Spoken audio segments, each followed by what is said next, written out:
From the most bizarre disappearances to the most inexplicable events, some mysteries just don't have a solution.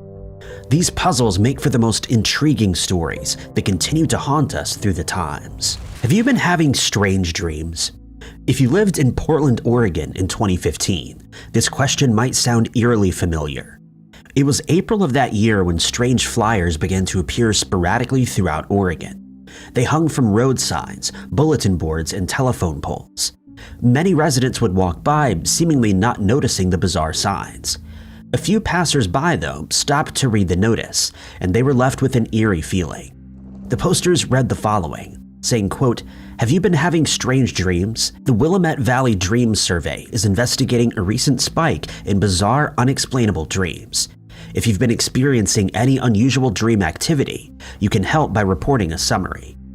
The flyer then added a phone number that the dreamer could phone, and was asked to give a description. It was a strange request and incredibly vague. Who was behind the request, and why did they want to know about everyone's dreams? After seeing these posters, many began searching online for answers or information on the survey. It turned out, though, that answers would not be easy to come by. Google searches yielded no results, and no one in Portland had any idea who or what organization may have been behind it all. As more began to notice this strange phenomenon, news outlets began to pick up on the story too. One of the news sites even tracked the origin of the phone number, and the mystery only gets stranger from here. The number had previously been affiliated with a German language immersion program, supposedly based in Oregon. But the program would later reveal that they were no longer associated with that number, and hadn't been for quite some time. Various news sites were also trying to determine if anyone had contacted the number and if it even worked. It turned out that it was in operation, and when called, the phone would ring for a few seconds before there was a voice on the other end. It was that of a female robotic voice reciting the following, saying, "Thank you for calling the Willamette Valley Dream Survey. Please leave a detailed account of your dream after the tone. Transcripts or audio from your report may be duplicated in other media." After this, there was a simple tone, followed by an eerie silence. Once the caller hung up, they would never hear from the number again.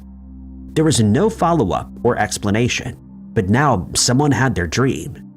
Upon the initial pop-up of posters, some speculated that this may have been a prank, a theory that soon dwindled when they realized the amount of effort that had gone into it. Things took even more of a twist when the story of the Willamette Valley Dream Survey found its way onto Reddit.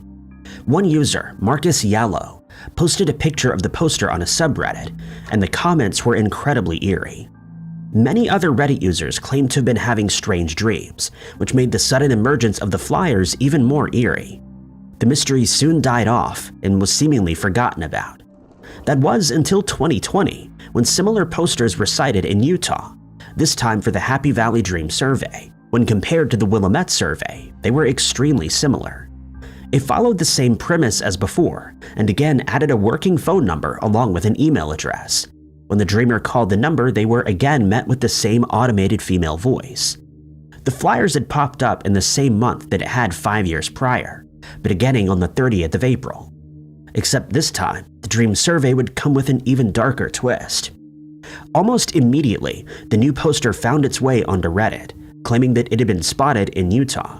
Just like that, the mystery of the dream survey was back. While the Happy Valley Dream Survey posed various similarities to the initial posters, there were some differences, one of which was the automated voice on the other end.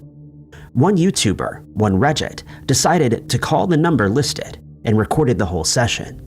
This time, the female robot sounded more English. After the robotic voice states its message, instead of the silence heard before, there's feedback on the other end of the line. The feedback indicated that there may have been someone listening in this time around. Another difference between the two is that the 2020 Dream Survey responded to its participants. Almost immediately after hanging up the phone, callers would receive a text message that read, "Thank you for leaving a voicemail and participating in the Happy Valley Dream Survey." This wasn't the end of the mystery, though. Many callers reported that they'd even received a call back from the same number, often at random times in the middle of the night. They reported that their phones would only ring for a few seconds before the caller abruptly hung up, making it impossible to answer. In cases like these, there are many twists and turns that come about, But for the Happy Valley Dream survey, the most mysterious was yet to come. On Reddit, users led an investigation into the strange request. The users were AliensDid9LL and OneRegit. They were both very active in trying to figure out who was behind the posters and why they were doing this. One day, OneRegit claimed that he was feeling uneasy and that he was becoming concerned about what he'd gotten himself into. Both of these Redditors were deep into the investigation, although it isn't known what they had found out, and we may never know because just days later one of them vanished. Their comments abruptly stopped, and their username changed to deleted. OneRegit had also been the YouTuber who posted the aforementioned recording, and his video mysteriously disappeared too. Did they venture too deep into this enigma and find something they shouldn't have? If so, what did they find out? Who is behind the Happy Valley Dream survey, and what's its point? These are the questions that have been left behind by an ever-enduring mystery. Fears of a maniac on the loose run rampant in Texas, following the homicide of Alyssa Ann Rivera. The 34-year-old from Austin was found on the 21st of June, deceased inside an abandoned home located at 2600 Metcalf Road. Police had responded to a 911 call around 4:06 p.m. with claims of what appeared to be a deceased body. After arriving at the scene, responding officers discovered the body of Alyssa, a Hispanic woman who'd been the victim of strangulation. Through further investigation, officers discovered surveillance footage that showed Alyssa walking with an unidentified man prior to her homicide. They strongly believe that he may be responsible for the incident, but they've yet to find him. Police believe that she'd been attacked at the abandoned house by an unknown assailant. Initially, investigators believed that the homicide was an isolated incident until the 7th of August, when further analysis of DNA evidence found at the crime scene had been conducted. That evidence revealed a connection to another unsolved homicide in Bastrop County, which took place in 2018. That year, on the 14th of April, 28-year-old Alba Janice Aviles had her life taken after she left Club Caribe, where she was presumably met with her attacker. Her body has been discovered by a passerby. She was still sitting in her silver sedan in the 300 block of Old San Antonio Road. Law enforcement indicated that both scenes had shared the same MO, but did not believe that the victims knew each other or were otherwise linked. Following the breakthrough of matching DNA evidence, investigators searched the combined DNA index system, which yielded no results. Police claim that it's extremely rare for someone who's been committing violent homicides not to have been arrested for some previous crime. This rare occurrence has since left both the Alba Janice Aviles and Alyssa Ann Rivera homicides unsolved. It was the 1800s, a time when entertainment was harder to come by. Aside from circuses, freak shows, and plays, books, writing, and puzzles became the main source of pleasure. Following the invention of puzzles in the late 1500s, it grew into a toy used to test one's ingenuity. The earliest types of word games were found to be letter arrangements, letter replacement, or fill in the blanks. By the 1900s, the obsession with word games grew, and overnight a new breed of gamer emerged, and they were dubbed cruciverbalists. But back in the 1800s, there was already a crossword puzzle addict in existence. It was Dr. Samuel Bean, an early pioneer who lived, breathed, and dreamed of crosswords. Samuel resided in Willamette Township, Canada, and was experimenting with various professions, from teacher to physician and eventually to pastor. While it may seem as though Samuel was like any other individual of his time, his story is fascinating, puzzling, and downright weird. The oddness begins with his first marriage, which was to Henrietta Furry, a Philadelphia woman. Within 7 months of their wedding, Henrietta would meet an unfortunate demise, leaving Samuel in a state of grief. But in a few months, he was able to find love again with Susanna Clegg from Wellesley. Within 13 months after contracting an unspecified illness, she too passed away. The doctor was left again brimming with emotion after the double demise of both his wives within less than 2 years. Instead of crying or withdrawing into a pit of despair, though, Samuel expressed himself in the only way he knew how, through a word puzzle. The doctor would go on to create the world's most cryptic cryptograms in all of history. The puzzle was engraved on a 3-foot-tall tombstone, only one, that would be placed before both graves, commemorating both women simultaneously. The 225-character grid, mixed with numbers and letters, would keep historians and cryptographers busy for almost a century. For more than 75 years, the code was left unbroken, and the secret to its solution went with the doctor as he fell overboard while on a sailboat. Surprisingly, in 1947, the puzzle was finally deciphered by the cemetery's caretaker, John L. Hammond. It had taken him several months to crack, but he eventually did it.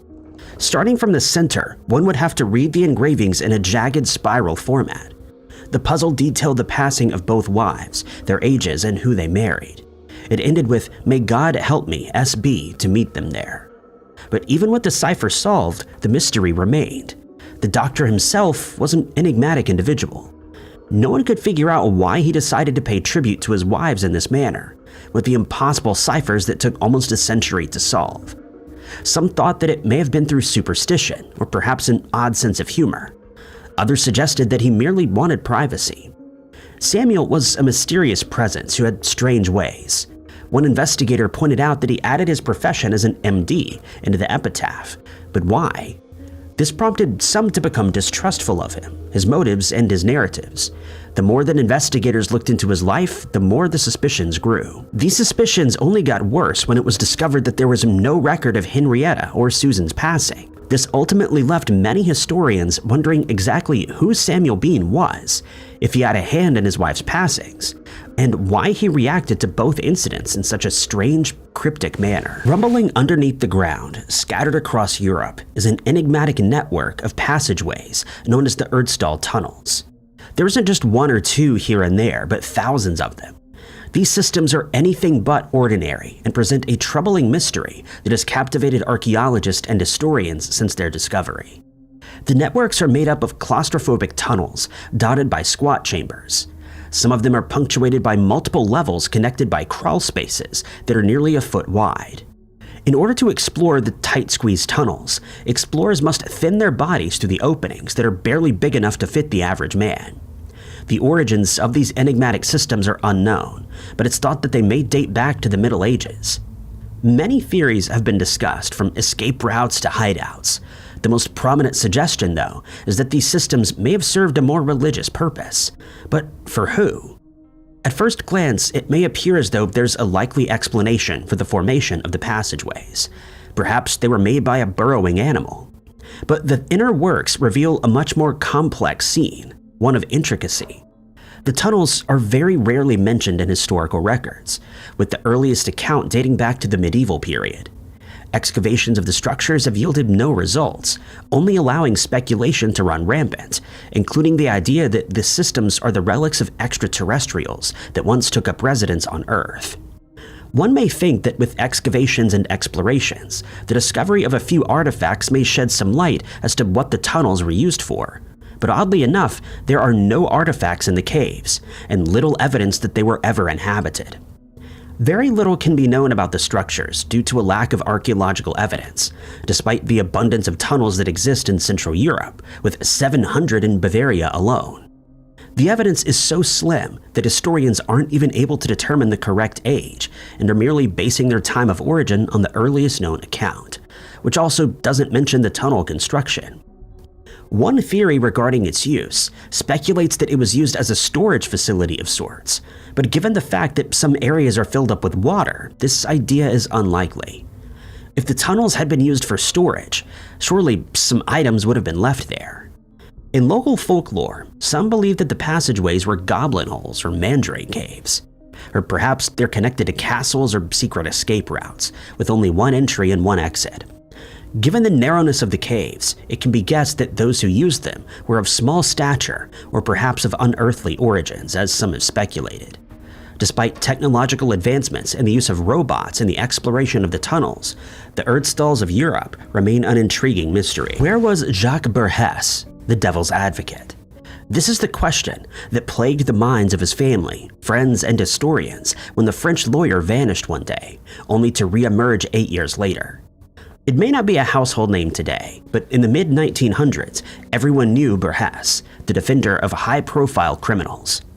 The lawyer became controversial after taking on various legal cases with several different defendants who were being charged with serial homicide, war crimes, and crimes against humanity. Preiss made use of a famous strategy known as rupture defense when defending his clients.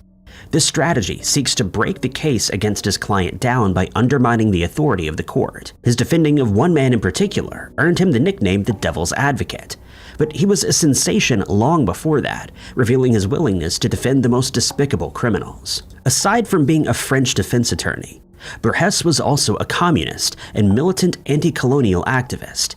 He'd chosen this career path because he'd found it reasonably interesting, but he was also able to relate with the defendants, such as then 19-year-old revolutionary Jamila Bohired. Less than a decade into his practice, the lawyer found himself being named an enemy of the state and left the French Communist Party. Preiss's berating of the court, refusing to stand for the judges, and other antics won him no friends. Instead, he wound himself up on the French government's hit list. Preiss was told that he'd be tortured, leading him to hide out for some time. Amid the Algerian War, Preiss had fallen in love with one of his clients, Jamila Bohired, and they soon started dating. He converted to Islam, stopped drinking, and by the late 60s, after Algeria gained independence, the lawyer would find himself discontent. He was the lesser-known partner of a national hero. In 1965, after having spent years trying to involve himself in the defense of Palestine militants, he flew to Israel to defend Mohammed Hijazi. In 1969, he would then involve himself in the El Al Flight 432 trial and defended the attackers. These were the events leading up to a strange mystery. Following this trial, Preiss would mysteriously disappear. In 1970, he told his wife and friends that he'd be going on a routine trip to Spain. It's uncertain if he'd gone to Spain or if he'd left the region at all. All that was known was that Preiss was gone. The last person to have seen him was his fellow French lawyer, Henry Leclerc. His history of being a potential target for assassination and his controversial stance gave rise to some questions as to his whereabouts. Had the French Algerians gotten to him at last, or was his connection with Palestine putting him in the eyes of Israel? His wife and children had no idea where he could be and sincerely believed that he was no longer alive. 8 years had gone by with not even a hint of the missing lawyer when suddenly he popped up out of the blue. He was alive and well. Oddly, the first person to see him after his disappearance was Leclerc, who had been the last person to see him before his disappearance. As Preiss re-emerged into society, he remained strangely tight-lipped about his lost decade. He never offered a genuine explanation for what he referred to as, quote, my holidays, and proclaimed himself as a discreet man. 5 years after his reappearance from the underground, Preiss made a strange claim. He stated that he had stepped through the looking glass, where he'd served as an apprentice. But what that apprenticeship was, we may never know. Later, he would make some strange statements, possibly alluding to what he had encountered. Once, he stated that he loved snakes and commented on the secret solitary life they lived, where they thrived in darkness. It was an overcast day in 1927, the perfect time for new records and new mysteries. 2 French World War I trained pilots were determined to beat Charles Lindbergh and become the first to travel across the Atlantic flying non-stop. The men were also adamant about obtaining the Orteig prize of $25,000 through this daring, never-before-seen stunt. The plan was set for the 8th of May, when the Whitebird biplane would take off from Paris. It was to fly across the English Channel, over the southwestern region of England and Ireland, across the Atlantic before finally making a water landing in New York near the Statue of Liberty. The Whitebird was spotted over the French coast, then Ireland, and for the last time off the Irish coast. The plane and its passengers never made their landing in New York. In fact, it seemed as though they'd never made a landing anywhere, but they had instead mysteriously vanished. For years, no hint of the plane ever arose, leaving speculation as to what happened on the fateful journey. In 1958, in Down East Maine, Arthur Dolan and his friend, both avid hunters, were out in the woods when Dolan spotted debris from a crashed plane. There was almost nothing left of it aside from some beams that were once connected to the frame. The wings, fuselage, cockpit, and wheels were missing from the carcass. But neither of the men had heard about the mystery of the Whitebird plane, so they never reported their findings. Later, Dolan would move to Princeton, and in 1988, he came to learn of the missing plane. This newfound information prompted him to meet up with his friend Al Stevens, whom he'd gone hunting with 30 years prior. Together, they went in search of the debris but found nothing. They'd retraced their steps through the same path they'd taken previously, but never found the plane again. In addition to this discovery, other reports began to emerge regarding the enigmatic white bird. Back in 1927, a day after the plane had departed, Harold Vining, a blueberry farmer from Maine, was out chopping wood when he heard a roar in the clouds. As it thundered closer, he wondered if it might be an airplane, but nothing ever emerged from the fog, and soon the sound faded into the distance. Miles away from the farm, a young couple had also heard the rumble of an aircraft as they were heading down the road. At the time, airplanes were still a rare sight, so they stopped their car to see it pass over. The plane again went heard but not seen. Nearby, a woman in her kitchen also heard an unfamiliar sound, as did a father and his son. While out fishing in his canoe on the south end of Round Lake, a hermit named Anson Berry also heard the sputtering of an engine overhead, but again he saw nothing. In 1971, another hunter, Jim Reed, had mentioned a moss-covered engine. Reed was an auto mechanic at the time and was convinced that the artifact was not from an automobile. He believed it was of aviation origin. Even though he made several attempts to locate the same part again, he never found it. For decades ever since, the legend of the missing craft has fueled claims of a large engine buried in a thicket or debris covered in moss, all of which are simply tales. The missing plane from 90 years ago is still out there, awaiting discovery, along with its pilot and passengers. 2 weeks after the biplane disappeared, Lindbergh made his flight across the Atlantic following the same path, leaving the story of the white bird fading out of existence. There are some parts of the world where strange things are extensively documented. The most well-known of such places is the Bermuda Triangle, the epicenter of mass disappearances, with vessels, planes, and people never being seen again. There exist a few such regions littered across the world. One such place is the Bass Strait Triangle, its name inspired by the Bermuda Triangle legend. This area refers to an expanse of water that separates the states of Victoria and Tasmania, including the Bass Strait in the southern part of Australia. The Bass Strait Triangle is a term that was first used in a well-known and well-documented case of the disappearance of Frederick Valentiche in 1978, although the area was known to already have had quite a bad reputation. There's a list of bizarre accounts and occurrences connected to the Bass Strait that have drifted onto the mainland, giving way to an enduring legend. Despite being generally shallow, the prevailing winds and currents cause unpredictable sea conditions, possibly leading to the extensive list of odd disappearances there. There are multiple reports of ships vanishing in the enigmatic area. The earliest living record was that of the disappearance of the Eliza back in 1797. The Eliza had vanished from the Earth amid a rescue attempt. From 1838 to 1840, at least 7 ships had become lost there, with all those on board. Only 3 of these vessels have ever been found and positively identified. Another early and thoroughly documented vessel disappearance is that of the HMS Sappho, a British ship that may have met the same fate as the Eliza as it ventured into the Strait's unpredictable waters, taking all 23 on board with it. In 1920, the SS Amelia J disappeared without a trace upon entering the stretch. Despite an extensive search carried out by the Australian military, no wreckage was ever uncovered. During the search, though, 2 military aircraft involved in the rescue mission also enigmatically disappeared. Reports of strange lights in the skies above the Bass Strait were also documented at this time. This alluded to potential UFO activity. This wasn't the first or the last time that claims of disembodied lights had been documented, though. In October of 1934, the airliner Miss Hobart, with 9 passengers and 2 pilots on board, crossed the stretch amid perfect weather conditions.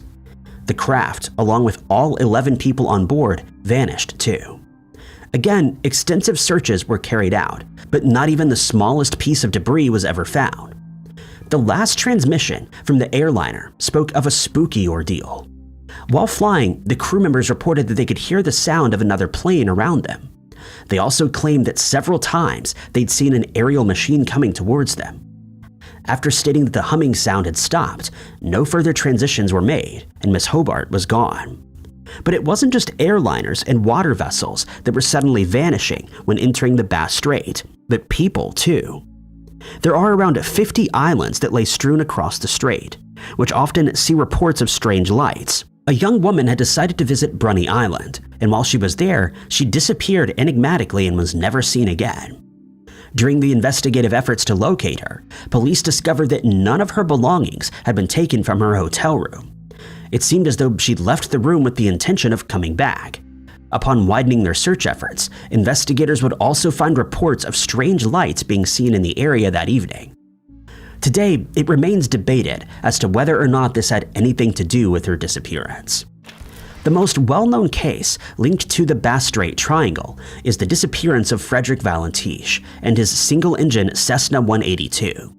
He'd been flying from Melbourne Airport to King Island with enough fuel for 5 hours of flying time. After departing at 6 p.m. that evening, Valentiche established radio contact and then did so again at 7 p.m.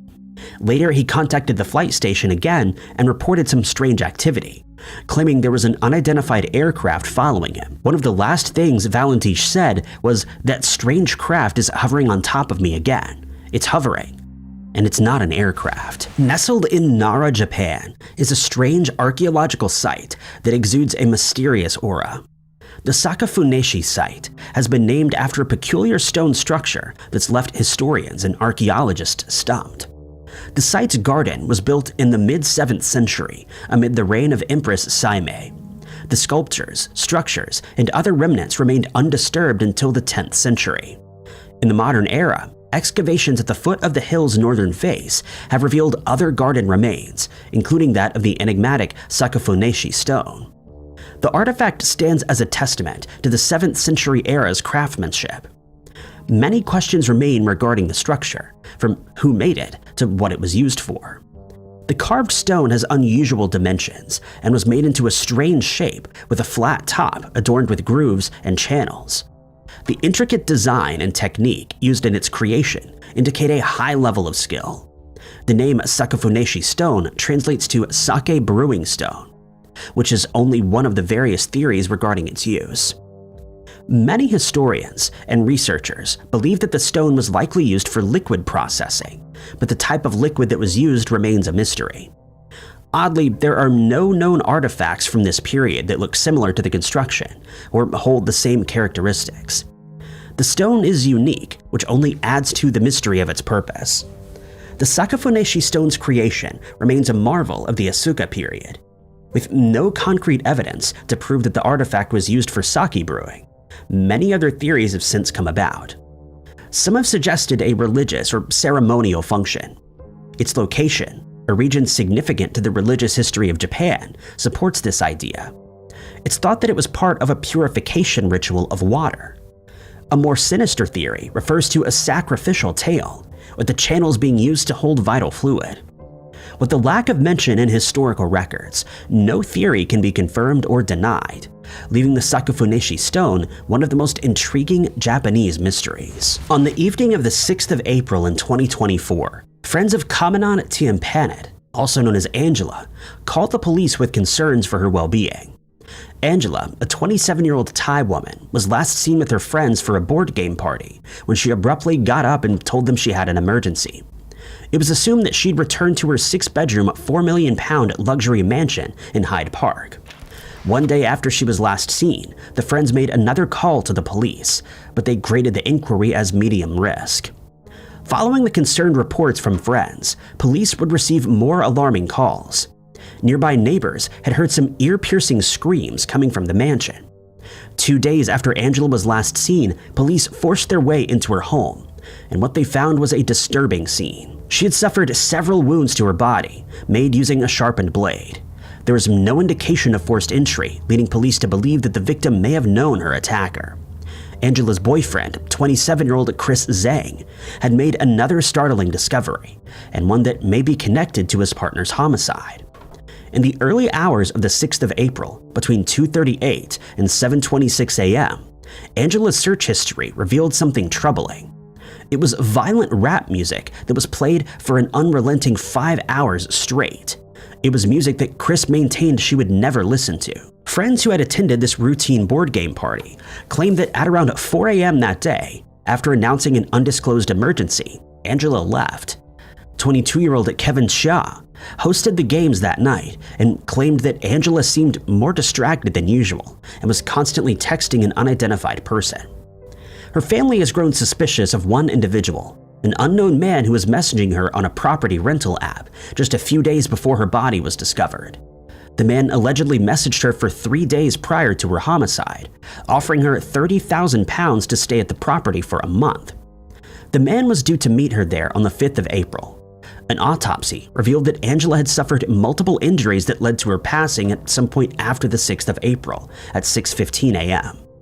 Some sources indicate that the police have a suspect in mind, but their identity has never been revealed, and there have been no updates to the case since April of 2024. The name Coral Palge may sound familiar to watchers of Unsolved Mysteries.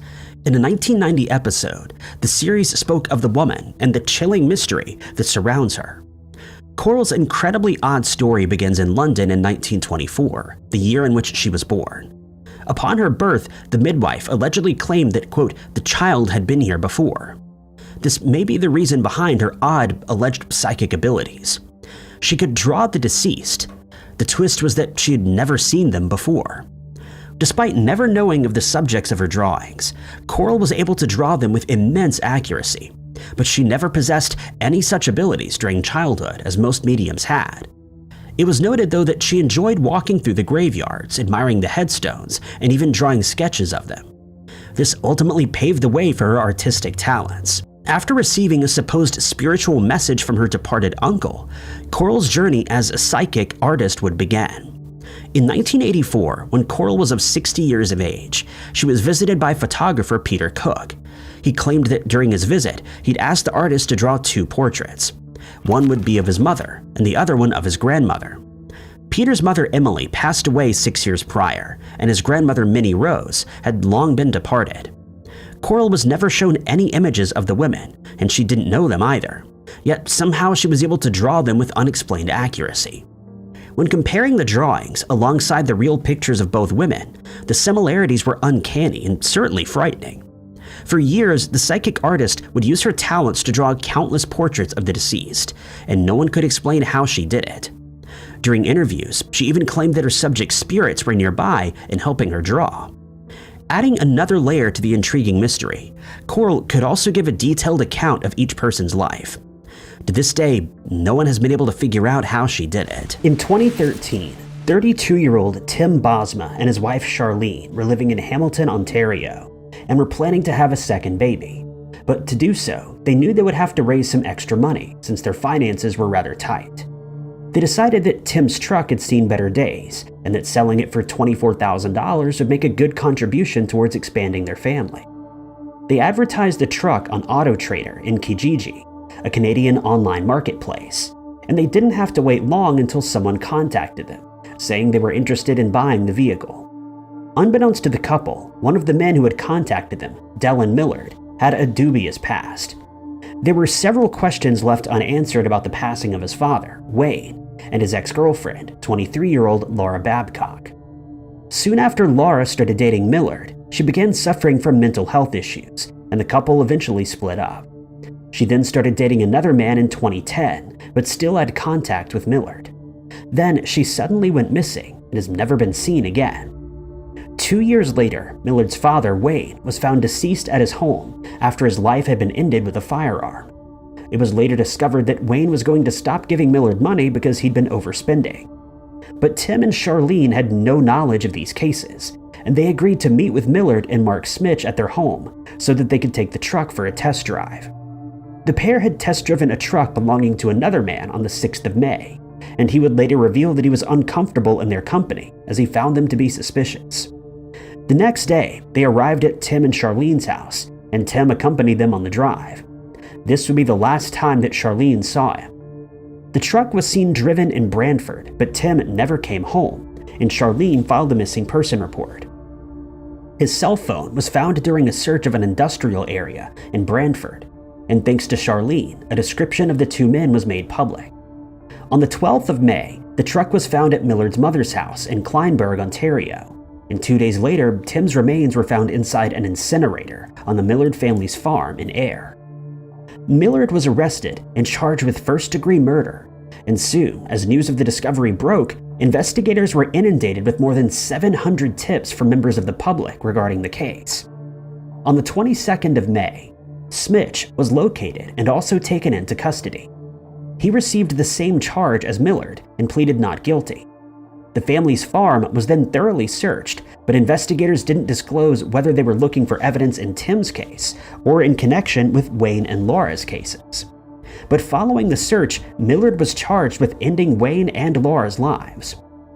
Christina Nudga was also arrested and charged with accessory after the fact, but she took a plea deal and is currently a free woman. Smitch's ex-girlfriend testified at his trial that Millard was the one who ended Tim's life, and this was echoed by Smitch when he took the stand and added that he then disposed of his body using the incinerator. Miller and Smitch were both found guilty and each sentenced to 25 years to life in prison. Millard stated that he stole the truck and ended Tim's life out of financial desperation, following his father's decision, and he'll now spend most of his life behind bars. Kidnapping is one of the most common crimes in some parts of the world. A good example being Nigeria, where people are taken against their will by syndicates or individuals, and then brought back to their families after a ransom has been paid. Some kidnappers have made a lot of money this way, which only encourages them to continue committing the same crime. But for one such kidnapper, a man called Chikwudeme Onwuamadike, known to his friends as Evans, that source of income quickly dried up when he was finally taken into custody. Evans had been using this tactic to line his pockets for years, and it's estimated that he's made over $1 billion by kidnapping wealthy people, some of whom are prominent businessmen, before demanding a ransom for their release. He was eventually tracked down and arrested on the 10th of June 2017, and his trial is considered by some to be farcical due to the strange claims that he's made, such as that he was coerced by the police into signing a confession. At his trial, one businessman who was unfortunate enough to have crossed paths with the abductor detailed the ordeal that he went through after Evans kidnapped him. Sylvanus Ahamanu told the court that his nightmare began on the 23rd of June, 2014, when he was on his way home from work. On the way there, his driver noticed a group of men in military uniforms standing in the road, and he was forced to pull over. They stated that they were members of the Nigerian police force's anti-robbery squad, and Evans approached the car with a firearm in his hands. The men then informed him that he was a wanted man, and he was dragged out of the car before being assaulted. They then took him to what he describes as a bus that was parked nearby, made him lie on the floor, and covered his head so that he couldn't see anything. To ensure that he didn't figure out where they were driving to, the men kept his head under the covering by placing their feet on his head. They drove for what he believes was about 3 hours before he was loaded into another vehicle and was then driven to a building where he was allowed to get out. He was handcuffed and questioned about his business as well as his personal life. He thought that they would ask for a ransom, and once it was paid, he'd be free to go. But it took 3 weeks before any such demands were made. His wife was told to pay $2 million, and if she failed to do so, his life would be ended. She managed to raise $200,000 by selling their property and asking for money from friends and relatives. She raised the rest by selling more of their possessions. When Evans was arrested, Sylvanus confronted him, and Evans started begging for forgiveness, but his pleas fell on deaf ears. He was found guilty of several charges in order to spend the rest of his life in prison. We rely on the police to keep us safe from criminals, but unfortunately, some police officers are under the impression that this gives them the right to do as they please, and they end up using their positions to cause harm rather than good. One such case took place in Mississippi, when a group of officers who called themselves the Goon Squad committed a crime that would see them pay dearly after they were identified and arrested. In January of 2023, 29-year-old Christian Dedman, 53-year-old Brett McAlpin, 31-year-old Hunter Elward, 46-year-old Jeffrey Middleton, 28-year-old Daniel Opdyke, and 32-year-old Joshua Hartfield were employed by the Rankin County Sheriff's Office, except for Hartfield, who worked for the Richland Police Department. The group of officers had a checkered history in the area, as they'd been involved in violent encounters with African American men in the past, but they always somehow managed to get away with it.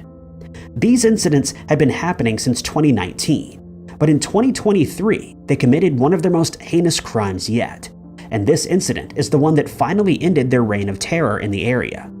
On the 24th of January, someone reported seeing two African American men, later identified as Michael Jenkins and Eddie Parker, entering the house of a woman called Christy Wally. Unbeknownst to the person who reported this and the responding officers, Parker and Wally had known each other since they were children. When Wally was 15 years old, she became paralyzed, and Parker helped take care of her. At the time of the incident, she was in the hospital, and it was assumed that the two men didn't have permission to enter the house. McAlpin, believed to be the kingpin of the Goon squad, received the report and informed the rest of the group of officers. Despite not having a search warrant, they broke one of the house's doors down and restrained them. They were then subjected to humiliation, having items such as milk, chocolate syrup, and alcohol thrown on them. Once this was done, they were ordered to take showers to ensure all the evidence was washed away. Dedman discharged his weapon outside the house on several occasions, for reasons unknown, and the men were then subjected to further harm. They were assaulted with a wooden plank, and Elward wounded Jenkins intentionally. The group then planted false evidence in the form of a firearm and illegal substances in the house, stole the property's security system hard drive, and accused the two men of discharging a firearm at them. The hard drive was eventually disposed of in a river. The ordeal lasted for 90 minutes, but when the crime was reported, the officers started to panic. McAlpin and Middleton told the group that anyone who confessed to what they had done would have their lives ended.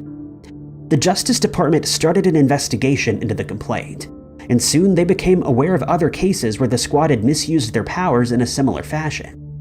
The Associated Press managed to link them to at least 4 other cases, and it became clear that they held no regard for the law that they were tasked to uphold. They were instantly branded as criminals, and the area's sheriff vowed that officers would be required to wear body cameras at all times from then on. The entire squad was found guilty of their crimes and sentenced accordingly, receiving federal and state sentences. All the sentences will run concurrently. Dedman was sentenced to 40 and 25 years, McAlpin to 27 and 20, Elward to 20 and 45, Middleton to 17 and a half and 20, Updike to 17 and 20, and Hartfield to 10 and 15 years, ensuring that they'll no longer be a menace to the community that they swore to protect. There's no doubt that some criminals get away with their nefarious dealing for a long time because they're intelligent and know how to evade the long arm of the law. But others aren't quite as smart, and even when they're caught, they somehow manage to make their situation worse than it already is. But one man, 76-year-old Panos Anastasiou, who hails from Anchorage in Alaska, was just a regular citizen when he decided to make his life a lot more complicated. It all started on the 4th of January, 2024, when he logged on to an unnamed online portal and started sending messages intended for 6 Supreme Court judges who've not been named for safety reasons. He stated that he was dissatisfied with some of the actions taken by these judges over the years, but he didn't stop after making these statements, as he then started sending more threatening messages, some of which are so graphic that they can't even be mentioned here. He also started threatening 2 other people who were family members of one of the judges in an effort to intimidate them. In his first message, he stated that he was planning to kidnap one judge, and once he had done so, he would end their life. He then added that he would find the second judge and ensure their life was ended with one of his firearms. Added to this, he would send Vietnam War veterans to the houses of the first 2 judges, and that their houses would be attacked in the hopes that everyone inside would perish. While these threats are already extremely alarming, he didn't stop there. He then called on other users of the platform to join him in his endeavor to end the judges' lives, but seemingly didn't receive any responses. In another message, he said that he wanted these judges to fear for their lives every day, and that he wanted them to be too terrified to leave their own homes.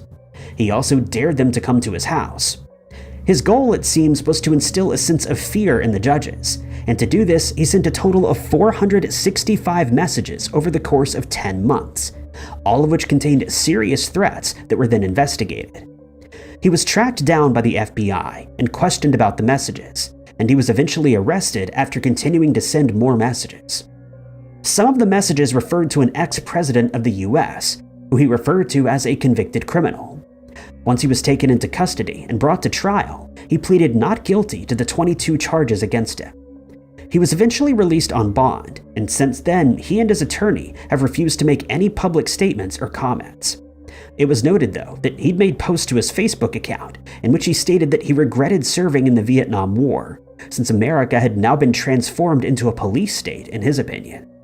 But he did admit to sending the messages, likely because his computer's IP address had been tracked and it was clear that he was the one behind the crimes.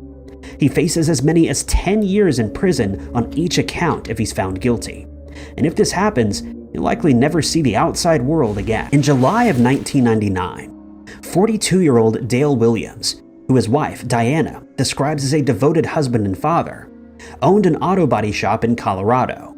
On the 4th of July, he failed to show up for dinner at the family's home, but Diana wasn't too concerned, as she thought he may simply have lost track of time. But when hours passed and he still hadn't come home by the time the couple usually went to bed, she started to worry that something was wrong. She called the body shop several times but got no response. She thought that he maybe hadn't heard the phone, since he often used loud machinery, and at 10 p.m. she decided to go to bed. But all through the night she would wake up, find that he still wasn't there, and soon she became convinced that something sinister had happened. The following morning he still hadn't come home, and as soon as their children were dropped off at school, she decided to go to Dale's shop. She found the door unlocked and his tools were scattered around the workshop. She then went to Dale's mother's house, but learned that she hadn't heard from him. They started a search, but after a few hours they decided to call the police. A friend of theirs, Tammy Lawrence, stated that Dale had come to her office the previous day, after she asked him to replace a windscreen on one of her trucks. She found this strange, since he would usually speak to her on the phone, but he didn't stay long and stated that he was on his way to help a driver who'd contacted him for help after being stranded. This is the last time that Dale was seen. The search of the area didn't provide any clues, and missing person flyers were put up around town, but 2 days later, Dale's family noticed they'd all been inexplicably taken down. Investigators looked at CCTV footage of the area and learned that one of their former friends, James Bishop, was the one who had removed them. He was questioned, but stated that he was in no way involved in Dale's disappearance. He added that he had an alibi for the day that Dale went missing, the 27th of May. His claims were checked and his alibi was confirmed. Diana, though, told investigators that she and Dale helped move his ex-wife away from the area without his knowledge the previous year, and that he likely carried a grudge against Dale for this, since he refused to disclose her location. She also informed them that Dale had found something disturbing outside his shop a month after they helped the woman move. When Dale arrived at his shop that morning, he found photos of him and Diana, along with their 2 friends, torn up and left at the shop's front door. The photos had been put up in Dale's shop, and whoever left them there had to have broken into the building to get them. Along with the photos, several rounds of ammunition were found. A few days after that incident, Diane became even more concerned when she found a firearm that had been left in the drop box of the video store where she worked. It was later found that this had also been taken from Dale's shop. Dale told her not to worry and that this was likely just being done to scare and intimidate him. 6 weeks after he went missing, Dale's truck was discovered in the Dolores and San Miguel rivers. Inside, investigators found a firearm that was then traced to 68-year-old Bishop. He was arrested on the 17th of October, 2024, and is awaiting his trial after being charged with first-degree murder, despite Dale never being found. 51-year-old Suzanne Clark Simpson and her husband Brad hail from Olmos Park in San Antonio, Texas. They have 5 children, and in 2024, Suzanne worked at a real estate brokerage firm in their hometown. Suzanne has since gone missing, and the details that have emerged thanks to the resulting investigation are concerning to say the least. On the 6th of October, Suzanne and Brad spent time at a dinner club called the Argyle. They ended up going home at around 10 p.m. and were seen outside their home by witnesses between 10 and 11 o'clock that night.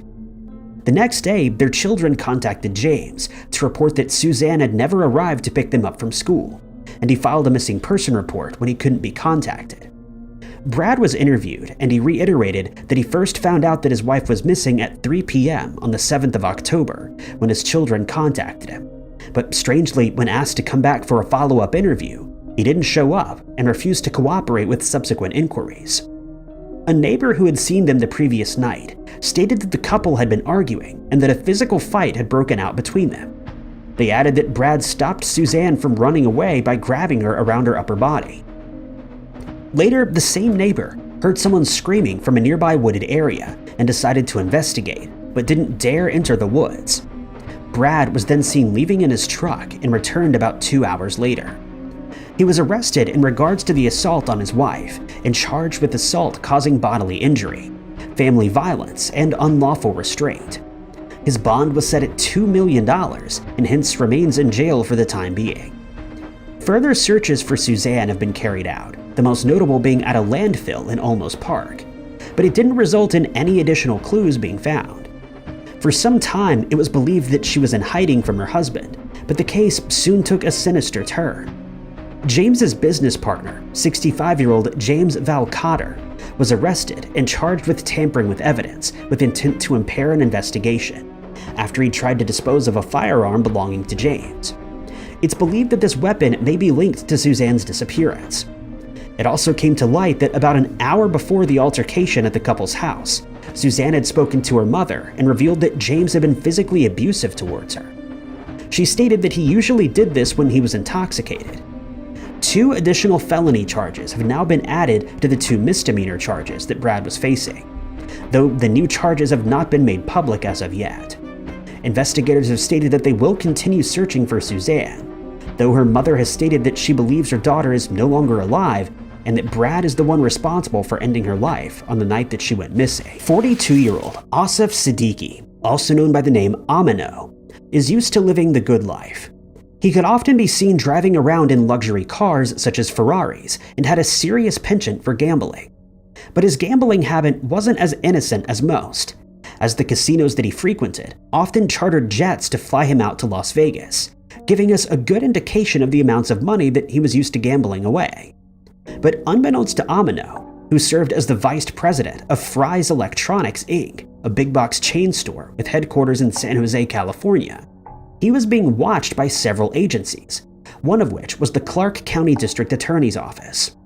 It was suspected that he was involved in a kickback scheme relating to his purchasing activities for the company. The IRS soon got wind of the amounts of money that he was spending, and an investigation ensued. It was then discovered that since 2001, Amino had a bad habit of falling into debt with large casinos, and this resulted in several lawsuits in which these casinos attempted to collect the money owed to them. Some of these cases involve millions of dollars. It suggested that he would write bad checks and then lose all the money that was given to him by the casinos. He would then simply fly back home and pretend that nothing ever happened. But as the investigation intensified, it was discovered that this was the least of Amino's problems. The resulting lawsuits ended in Amino being ordered to repay the millions of dollars that he owed, and he entered into a repayment agreement. But despite serving as the vice president of such a large firm, he was unable to cover the amounts owed, and he had to devise a plan. The IRS learned that Amino changed some of the company's purchasing policies, which then allowed him to make purchases directly from vendors. He then contacted several of these vendors and convinced them to charge commissions on these sales, which were then kicked back to him. The money would be paid into a shell company account, and before long, he'd accumulated as much as $65 million. But this was just the tip of the iceberg. It was later discovered that he had embezzled as much as $120 million in this manner. Much of this money was either paid back to the casinos that were after him for his debts, or used to finance his lavish lifestyle, which was an ill-conceived idea since his spending habits soon started to draw the attention of his associates. Furthermore, it was found that he owed as much as $18 million in unpaid taxes.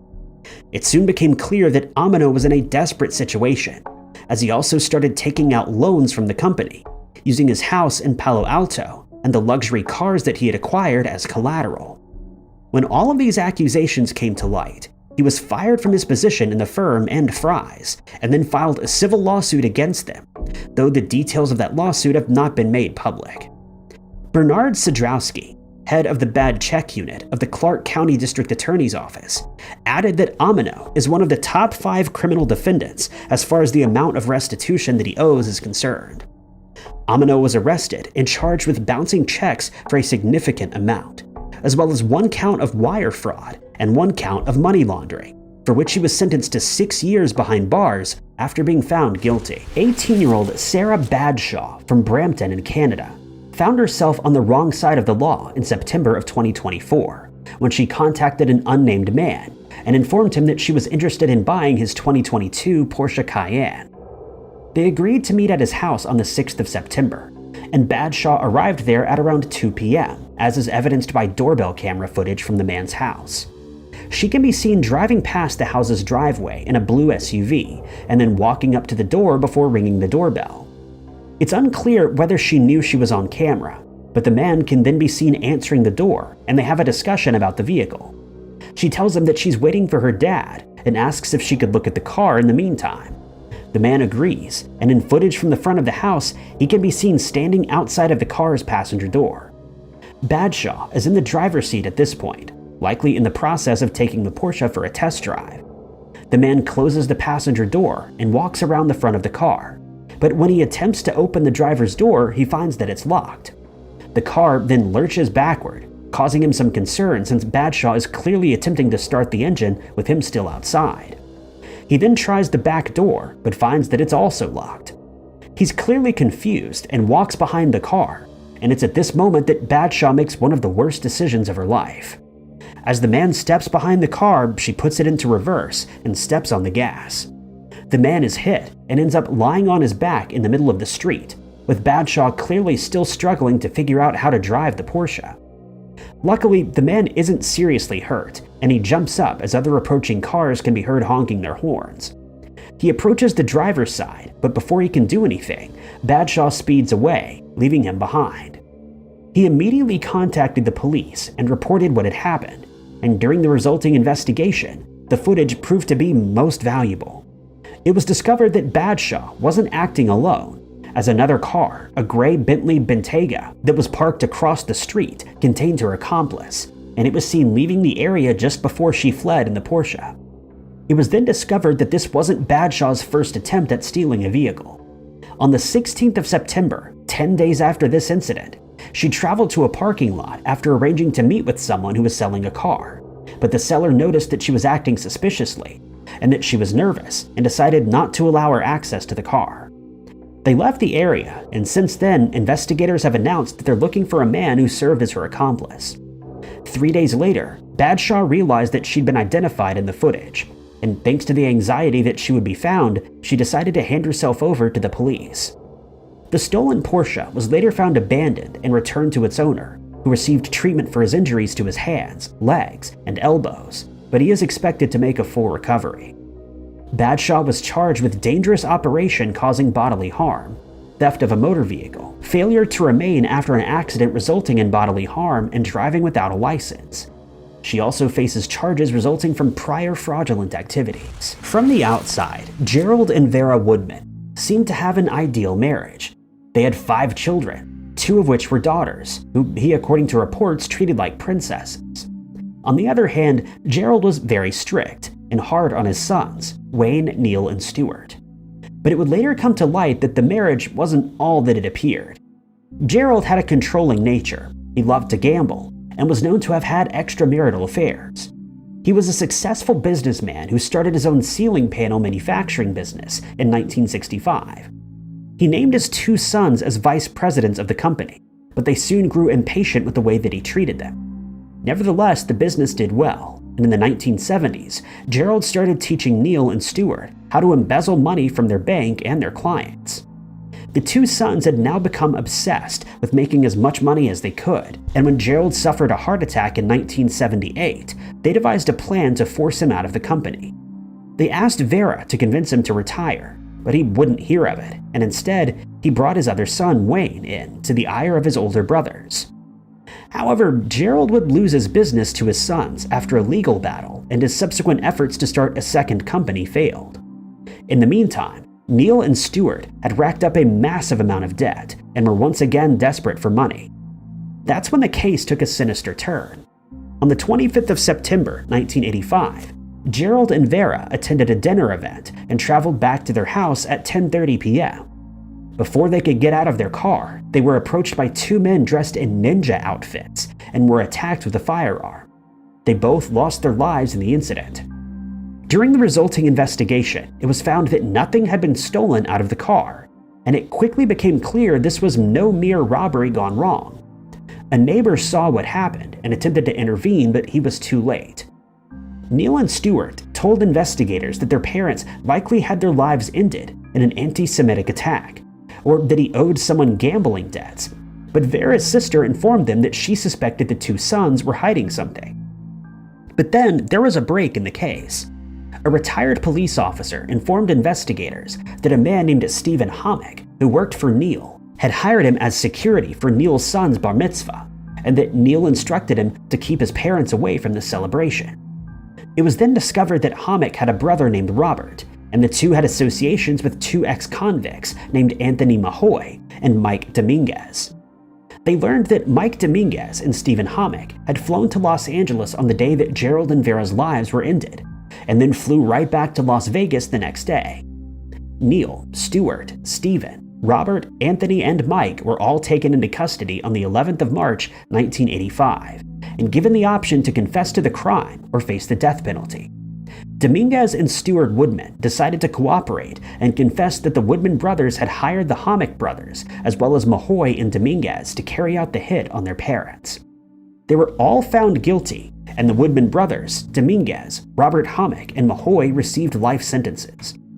Stephen Hommick received the death penalty, but he passed away from natural causes while in prison. In the aftermath of their trial, Eric and Lyle Menendez are regarded by most people who followed the case as rich, spoiled individuals who were so delusional that they thought they could get away with ending their parents' lives. Jose and Kitty Menendez lived a comfortable life, to say the least. At the time of the incident, they lived in Beverly Hills and were thought to be worth around $14 million. It's for this reason that their two sons started conspiring against them. On the 18th of August, 1989, the two brothers traveled to a Big Five sporting goods store where they purchased firearms. The store was located in San Diego, more than 100 miles from their family's house. The next day, the family went on a yachting trip, during which they fished for sharks. But the day after that, on the 20th of August, the brothers made their true intentions known when they entered the den at the house and opened fire on their parents, ending both of their lives. They knew they needed an alibi and decided to go to a movie theater. But after purchasing tickets, they realized that they contained timestamps of their purchase, and they abandoned their plans to see the new Batman movie. Instead, they drove to one of Lyle's friends' houses in Santa Monica, but were unable to find him. Deciding that it was useless to try and devise a plan, they drove home and called 911, pretending to have just come upon the horrific scene in the house. They told investigators that they didn't see the movie because the line was too long, and instead went to the Taste of LA festival in Santa Monica. The pair seemed distraught at the scene, but a week later, their mourning had seemingly passed as they started spending money on cars, clothing, jewelry, and other high-end items. Lyle purchased a buffalo wing restaurant for $300,000, and before long, these extravagant purchases drew suspicion from investigators. They went on vacations to London and the Caribbean, and in just 6 months, they'd spent over $1 million. But the crime had started wearing on Eric. He confessed to his psychologist that he and Lyle were the ones who ended their parents' lives.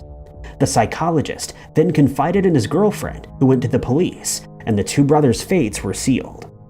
Lyle was arrested on the 8th of March, and when Eric returned from Israel, where he was playing tennis 3 days later, he was also taken into custody. They started making claims that their father had been abusive towards them, and that they'd gone through with their plans to end their suffering. But the truth was that they were after their inheritance, which they made clear by going on spending sprees. The resulting trials took the world by storm and dragged on for years. The first trial ended with a hung jury, but a retrial was immediately scheduled. In March of 1996, both brothers were found guilty and sentenced to 2 consecutive life terms, each without the possibility of parole.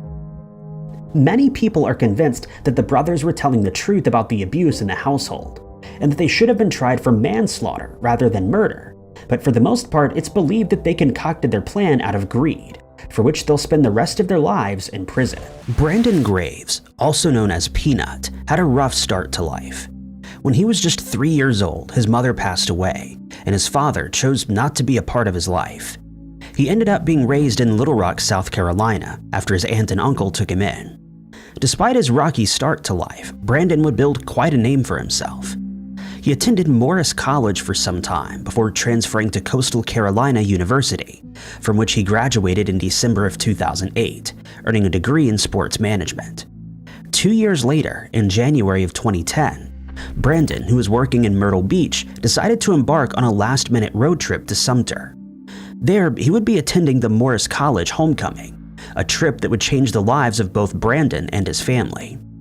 It was the 30th of January when the 24-year-old headed for the Sebastian's nightclub, situated at 3200 Broad Street in Sumter, North Carolina. His visit to the club came after the college homecoming, and it was here that an enduring mystery would soon begin. Around midnight, Brandon was asked to leave by the club's bouncer.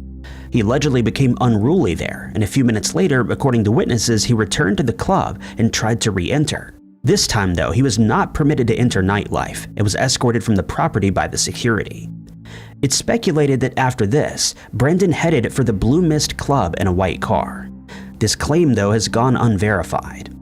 What is known is that he made 2 phone calls in the early morning hours.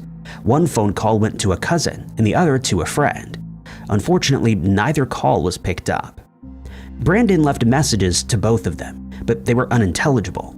The last call was made between 3:30 and 4 a.m. that morning, and then he vanished. Phone calls to his phone went straight to voicemail, and no one knew where he was. Brandon Graves was missing. Despite extensive investigations, detectives were unable to determine where he was when he made his last phone calls. Strange details would soon present in the disappearance, though, when police brought in the 2 friends that the missing man was known to be with that night. Interviews were conducted, and one of the friends agreed to take a polygraph test. He passed, but the other opted not to take the test. Later, Brandon's cousin revealed that he'd gotten into a fight with one of his friends that evening, after he'd showed up at his house in the middle of the night unannounced, asking to stay over. Police would end up announcing that they had a person of interest in the disappearance. This came after they received a tip claiming that Brandon left the club with a man from Clarendon County, but his name was never publicly released. The Graves family are still having a hard time believing that the young man vanished without a trace 14 years ago. In recent years, no new information has presented itself, and despite numerous searches, Brandon Graves remains missing. Adding to the urgency of this case is that the missing man has asthma and requires medication. Information on Brandon can be directed to the CUE Center for Missing Persons, which can be contacted at 910-343-1131. What happened to Melissa Brady Sloan? This is the question that has disturbed the minds of residents of Orlando, Florida since 1994. Melissa was born in July of 1970 in Bardstown, Kentucky, where she graduated from the local high school, and then from Spencerian College in Louisville in 1990. Unfortunately, the start of adulthood was met by violence after 2 prison inmates escaped in 1991. They had taken the life of Frank Brady, Melissa's father, an event that would devastate the family. 3 years later, though, tragedy would strike the Brady family again. Following the tragic passing of Frank, the family was forced to move on, and Melissa began working night shifts at the Tri-County Community Hospital, which is now the Baptist Health Hospital. At this time, she was a licensed practical nurse. In 1993, a security guard named John Stewart Sloan began working at the hospital. It wouldn't take long for the two to catch one another's eye, and just months later, they got married. The pair decided to relocate to Orlando, Florida, where they would settle into an apartment located on the 1900 block of South Kirkman Road.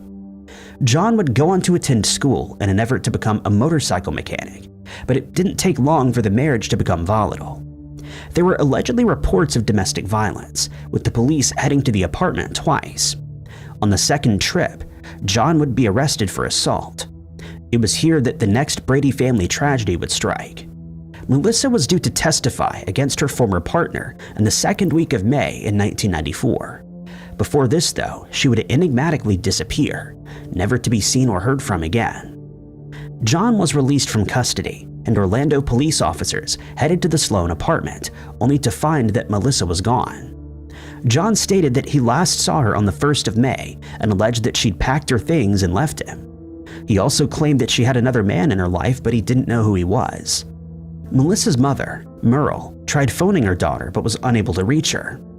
Eventually, on the 7th of May, she decided to speak with John, who reportedly said that she would call when she's ready. As the days pressed on with still no sign of Melissa, the Brady family filed a missing person report at the Bardstown Police Department. They faxed the report to the Orlando police, who headed for the Sloan apartment once again. There, they would find the now missing woman's beloved cat as well as her car. The family suggested that she would never leave the cat behind. It was this that prompted Orlando police and the Bradys to question if Melissa had truly left out of her own free will. Detectives began looking into other possible suspects, but the only other person, aside from John, that Melissa had recently been seeing was a friend from the hospital. The two had left work and headed for the street fair, with Melissa only returning in the early hours of the morning. Further inquiry into the disappearance led officers to surveillance footage. In the footage, she was seen withdrawing $20 from an ATM. She was also scheduled to drive to Houston, Texas, after renting a car from the airport. This rental car would be found abandoned in Pensacola, stripped and burned. By 2009, there was still no sign of Melissa Sloan or any clues leading to her whereabouts. An anonymous individual donated $10,000 as a reward for information to solve the disappearance. As of 2010, detectives have considered that foul play may be involved, and there's since been very little activity in the case. Information regarding the whereabouts of this missing woman can be directed to the Orlando Police Department at 407-246-2909. On the morning of the 31st of August, 1998, Emma Tresp drove off from her daughter's Stillwater, Oklahoma house. She was embarking on a perfect summer's day trip to the Benedictine Monastery for a retreat. The monastery is located just outside of Pecos, New Mexico, an area that she knew well. Emma had traveled this route many times before. The road leading to the monastery was paved all the way. Even though she was 71 years of age, the woman was in excellent health, with no mental issues and no bouts of memory loss. This is why her family was so shocked when they found out that she had never arrived at her destination. Emma's disappearance is among the 5 most well-known cases that have occurred throughout the Pecos National Forest, with the individuals disappearing into thin air. After not hearing from Emma for some time, her children grew worried, and the search for the missing woman ensued. Police were able to establish that the last record of the woman's trip was at a gas stop in Santa Rosa. She was spotted there around 3 p.m. that day. This meant that Emma should have been at the monastery by 4:30 that afternoon, but she wasn't. It was 70 degrees with no rain. The sun only set between 8 and 9 that evening, which means that even if she opted to take a detour, there would have been plenty of daylight for her to arrive at her destination with clear visibility. Emma had 3 options in order to reach the area. She could have taken the 40, which would have led her to get off at Highway 63 near Rowe. She could have also taken Route 66 to Highway 3 north, which would lead her back to Highway 63. The most likely route, though, was to take the 40 to Klein Corners, which would then take her to 285. This road would lead to the east side of Glorieta, a scenic route that sees a lot of traffic. This route made the most sense, with the white 4-door 1997 Honda Civic belonging to Emma being found along it. It was found abandoned on Forestry Road 63A, 10 miles from Route 63. It wasn't until the 13th of September that police were alerted to this discovery, though. A Ribera resident had seen a missing person flyer and recalled spotting a suspicious abandoned car near Glorieta Baldy Peak. When police arrived at the scene of the car, they found it to be locked and lodged against a dirt embankment and a rock. Emma, though, was nowhere to be seen. Items that many would expect the woman to take with her if she were to look for help were left unnervingly in the car. This included her mobile phone, money, and clothing. There was no sign of anyone else being in or near the vehicle. There were no signs of a struggle either, leading some to believe that she left on foot. Taking this route, though, would have sent Emma on rough, undulating, and steep roads. It's been suggested that she attempted to make her way to the nearest dwelling where she lost her way in the dwindling light. This was a well-accepted theory until the search parties began, which led to something that no one could explain. Over 200 searchers combed the area with the aid of Army National Guard helicopters and cadaver dogs. Strangely, the search dogs could only pick up the scent beside the car, and only her footprints were found circling it. This suggested that Emma never went any further than that. Emma Tresp is a Caucasian woman with graying hair and green eyes.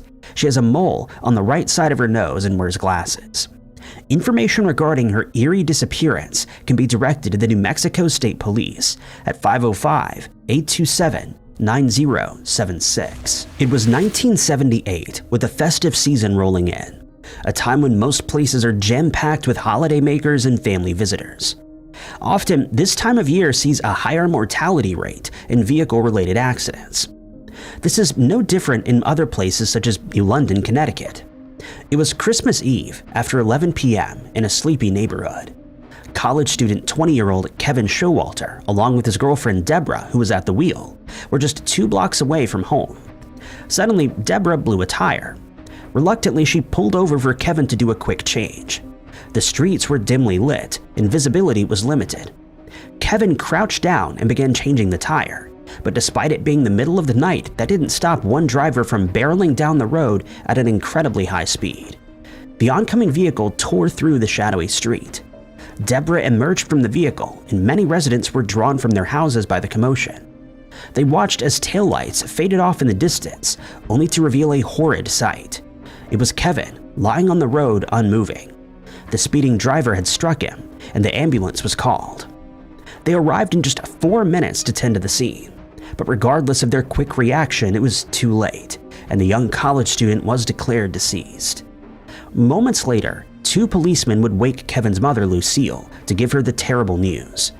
What came after this incident would leave a disturbing mark on the New London community and the police force. Christmas came and went. Lucille arrived at the police station to gather her son's personal belongings, only to be bluntly told that they'd been suspiciously lost. At this time, there was still no one in custody for the senseless hit and run that took her son's life. Even though there were numerous witnesses that evening, no one could give a clear description of the vehicle. The only indication was dark green paint that was found on Kevin's clothing. Police didn't reveal if they'd followed up on this clue, and in fact, they didn't reveal anything at all, which led Lucille to believe that they weren't taking the investigation seriously. It was this lack of communication that would prompt the grieving mother to embark on her own investigation. She searched the local garages and car lots for dark green vehicles. When the searches proved futile, Lucille would resort to scouring the streets in search of any damaged green cars. She then headed to the scene of the crime and even conducted door-to-door interviews with neighbors or anyone who would have driven past the spot where the accident occurred. She was labeled eccentric by the locals. Eventually, after completing her findings, she headed back to the police department, but they were unimpressed and even accused the mother of the deceased of withholding evidence. This, though, didn't stop her from pressing on with her investigation, and Lucille expanded her inquiries by imploring the media to highlight the case. The state put out a $2,000 reward for any information. Another clue would come in the form of the mother's new friend, former Mayor Harvey Malove. He had driven past the incident just 1 minute after it had occurred, and allegedly spotted the vehicle and a middle-aged man on the roadside. According to Malove, this man was speaking with a young woman, presumed to be Deborah. The eyewitness account placed the green car at the scene of the crime at the right time frame, as well as a vague description of the suspect. The lobbying would pay off, and 3 years later, Ella Grasso, the Connecticut governor, assigned a one-man jury to the hit-and-run case. What followed would become one of the most expensive and most extensive hit-and-run investigations. State police spent more than $1 million, brought in 107 witnesses, and even discovered that the New London Police Department had been the ones to drop the ball during the initial investigation. The state would find that aside from Kevin's items, other pieces of evidence from the scene had mysteriously vanished. This included a massive chunk of green paint and plastic from the signal light. This would take an even more sinister turn when they discovered that the green paint particles on the victim's clothing might have been planted after the fact and weren't a result of the impact. This no longer presented itself as a botched investigation. Instead, it appeared that someone was actively covering up the crime. After a 5-month-long grand jury hearing, The Superior Court judge concluded that the New London police had done nothing to find out who the hit-and-run driver was. 7 witnesses contradicted Malov's statement, stating that they had never seen a green car at the scene. They also didn't see Malov's Lincoln Continental drive by. There were no other vehicles on the road until the ambulance showed up. The most damning of the witnesses was Deborah, who confirmed that she hadn't spoken to anyone. There was no green car, and there was no middle-aged man like Malov had alleged. Dauntingly, it was discovered that the former mayor's whole story was a fabrication. This couldn't be overlooked, and detectives believed that Malov may have been the probable driver that fatally struck Kevin Showalter. Despite this twist, detectives advised against the prosecution, since the case had already gone beyond the point of rescue, with key evidence now missing. Malov was shocked by the findings against him, and he rejected them. He offered to take a lie detector test in an effort to prove his innocence. He passed and ended up staying involved in the investigation, even paying for a private detective. In an interview in 1978, Malov stated that he didn't do it, but he was trying to figure out who did. It was the early hours of May 1st, 2017. An ordinary day in Liberty, Missouri. Desiree Ferris and her sister slipped into the car driven by Robert Keegan, a man that they both knew.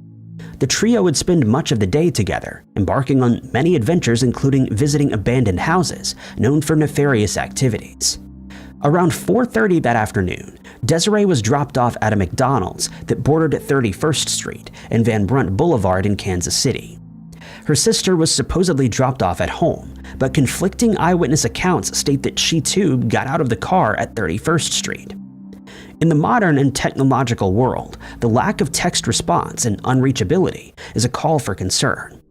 This is precisely what happened in the case of Desiree Ferris, when her mother was unable to reach her. Initially, the idea that her daughter was missing didn't sink in until Patty looked at her account activity, which had ceased in the early morning hours, instilling a growing concern. With no signs of the 18-year-old, the concerned mother reported her missing. Family and friends organized a search party in the area where her phone last pinged. They canvassed the neighborhood and asked if anyone had seen her. Multiple searches were conducted, but Desiree was gone. Through multiple interviews and eyewitness accounts, a timeline of events was established right up until the disappearance. As Desiree ambled along the McDonald's area, a man by the name of Mark Arzola pulled up alongside the road, and the young man got into the vehicle along with an alleged female friend who was also at the restaurant. This friend was said to have been dropped off a short distance away at another McDonald's, while Desiree remained with Arzola. Arzola would be interviewed by police later, who claimed that he'd taken the young woman to his home on Highland Street. Highland Street is located in Marlboro in Kansas City. Between 10:20 and 11 that evening, Desiree sent 23 messages to Robert Keegan while still at Arzola's home. The next message was found to come only the next day at around 1 a.m., when the sister received a text saying that she was on her way. An hour later, Desiree made her last phone call to an unknown number, whom she'd also sent a text to a few hours later. At 3, on May 2nd, she accessed her Facebook account from her mobile phone, and 2 hours after that, she sent her final text message to the unidentified person. All movements that came after this are unknown, and Desiree Ferris hasn't been seen or heard from since. According to reports, either Keegan or Arzola was supposed to drop the now missing woman off at a friend's house. She never made it there, though. Patty knew of these men that her daughter was with that day, but hadn't met either of them before. As thorough searches were underway in May, Desiree's family remained in contact with authorities. Further into the investigation, the police were led to Blue River and Bannister Road. An employee of a Phillips 66 gas station had seen Desiree the evening of May 2nd. She was allegedly in the company of a male. There were additional cell phone pings in other areas, prompting police to search Grandview Road and Trolley Trail. They also scoured 3 abandoned homes on 83rd Street and Hillcrest Road, Oakley Avenue and East 27th Terrace, as well as 93rd Street and Grandview Road. Despite these thorough searches, no evidence was found that would lead to the whereabouts of the young Desiree. Months later, in June of that year, another search was prompted. This time it took the search party along the 2 to 3 mile long stretch of the Swope Park area. This came about after various tips from witnesses who alleged to have seen her in the area. The party was made up of 80 people, with volunteers, friends, and family, but there was still no sign of Desiree anywhere. The case has since been listed with an endangered label, with concerns growing of Desiree's well-being. Many discrepancies were also revealed in Arzola's story. Keegan was also later arrested along with 5 other people in a separate investigation that involved narcotics and weapons conspiracy, which came just days after the disappearance. It would be determined that there were holes in his story too, and it turned out it was Keegan who dropped Desiree off in the Marlboro neighborhood and not Arzola. Information on Desiree can be directed to the Liberty Police Department at 816-439-4701. In 1969, Jacqueline Lorraine Jackie Markham moved to Jacksonville, Florida. Here she would go on to marry her first husband. The couple raised 3 children together. In the late 70s, though, they divorced and Jackie remarried. In 1999, she divorced her second husband and moved to Callahan, where she purchased a house in Spring Lakes Estates. Jackie spent much of her time at work or engaging in various projects around the house. At the time, she'd been working as a manager for Cheetah Transportation in Jacksonville. In 2000, she began dating a man named Archie Carroll. It was this year that Jackie's life was bound for a twisted turn. On December 14th of 2000, she headed out to the nearby Eckerd store from her Hive Lane residence. It was around 7 p.m., and she needed to get her blood pressure medication. Jackie and Archie had a date scheduled for later that evening, which she was in the process of getting ready for when he received a disturbing call. It was Jackie, and she told him that a male acquaintance had just shown up at the door uninvited. It was clear that this acquaintance was also intoxicated. Archie ensured that this didn't spoil their plans, and that he'd be coming over nonetheless. Jackie agreed but was asked if he could keep his temper under control. Her boyfriend then headed over to the residence, but when he arrived he found that neither Jackie nor the male acquaintance were there. Initially he wasn't too concerned, and thought that perhaps she'd just taken the friend home to avoid confrontation. So Archie waited at the home for the remainder of the night, but when his girlfriend failed to show up, he reported her missing to the Nassau County Sheriff's Office. That day, December 15th, Jackie never showed up for work, and the day after that, she was due to visit her son in Tampa, Florida. She never made it there either. Authorities headed for her home, and the investigation began. They examined it thoroughly and found no indication of foul play. In the garage was her vehicle, and her prescription medication was on the passenger seat. Jackie left her dog and pet fish behind, as well as many other personal belongings. Not long after this, though, a startling discovery was made. It was Jackie's purse that was discarded just 15 miles away. The purse was inside a ditch outside of Berman Brothers Incorporated, located at 2500 Evergreen Avenue. Inside it were her credit cards and identification. During this time, a man by the name of Ross Lane Emerson was taken into custody. He was awaiting trial for the homicide of Katrina Benson. He was also suspected in the case of Robert Louis Jones. The detective in the disappearance of Jackie discovered that Emerson had been working in the area the same day that the woman vanished. They additionally found that he was living 6 blocks away from where the purse was discovered. The police questioned Emerson about Jackie Markham, but he maintained his innocence. This left the department with no leads and no suspects, as well as no means or motives for foul play. It was never clarified who the acquaintance was that wound up at her door that evening, and the case of Jackie Markham has since remained unsolved. Jackie would now be 73 years old. Any information can be directed to the Nassau County Sheriff's Office at 904-225-5174. Kelly Gaskins was raised in Craven in Beaufort County in North Carolina. While in high school, she'd meet Virginia Wood, who would become a very close friend. After high school, though, it seemed that the two had gone their separate ways, at least until 2006. It was one day after Christmas when 19-year-old Kelly and her 23-year-old boyfriend, Irvin Williams, left the town and headed for Brownsville, Texas. Little did she know that on this road trip, she would become one of the most mysterious missing person cases ever. Around this time, she had also reunited with Virginia, but it's uncertain if she was with the couple on their trip to Texas. On the 15th of January, Kelly made contact with her mother, claiming to be in Matamoros, Mexico with her boyfriend. They allegedly found a job working in a hotel there, but the two didn't really like the area. 2 months later, Virginia was said to have met up with the pair in Texas, but the exact location is unclear at this point. since both women were claiming to be in different places. Virginia told her mother that she was in Texas, while Kelly stated that they were in Mexico. On the 10th of March in 2007, Virginia called a friend, stating that she would be crossing into Cancun with Kelly. Ever since then, Kelly and Irvin haven't been seen or heard from. Virginia also never returned home, and only months later, missing person reports were filed with the Beaufort County Sheriff's Office. For some years, authorities wouldn't accept the report on Kelly and considered her to be a fugitive because of an alleged probation violation. There's very little evidence present in the case that would lead to the whereabouts of these three individuals, and they remain missing. Many questions have been left unanswered. One such question is why neither Virginia nor Irvin's cars have been identified when crossing the border. Phone records confirm that they were, in fact, at Brownsville, as well as the Matamoros border. Kelly and Irvine are both wanted by the state, but are also declared missing people since there are concerns for their safety. Information on these individuals can be directed to the North Carolina Bureau of Investigation at 252-756-4755. It isn't uncommon for police to initially consider the partner of a homicide or a missing victim as the prime suspect. More often than not, it's usually somebody you know. But there are a handful of cases that point to a likely suspect, but it turns out it wasn't them. Such was the case that came about in 1993, in the month of festivities. It was the 27th of December when Jack White headed to a Lockheart, Texas residence. It was the home of his 38-year-old daughter, Latricia Gale White, a respected nurse and devoted mother. Jack had grown worried when he hadn't heard from his daughter for nearly 24 hours.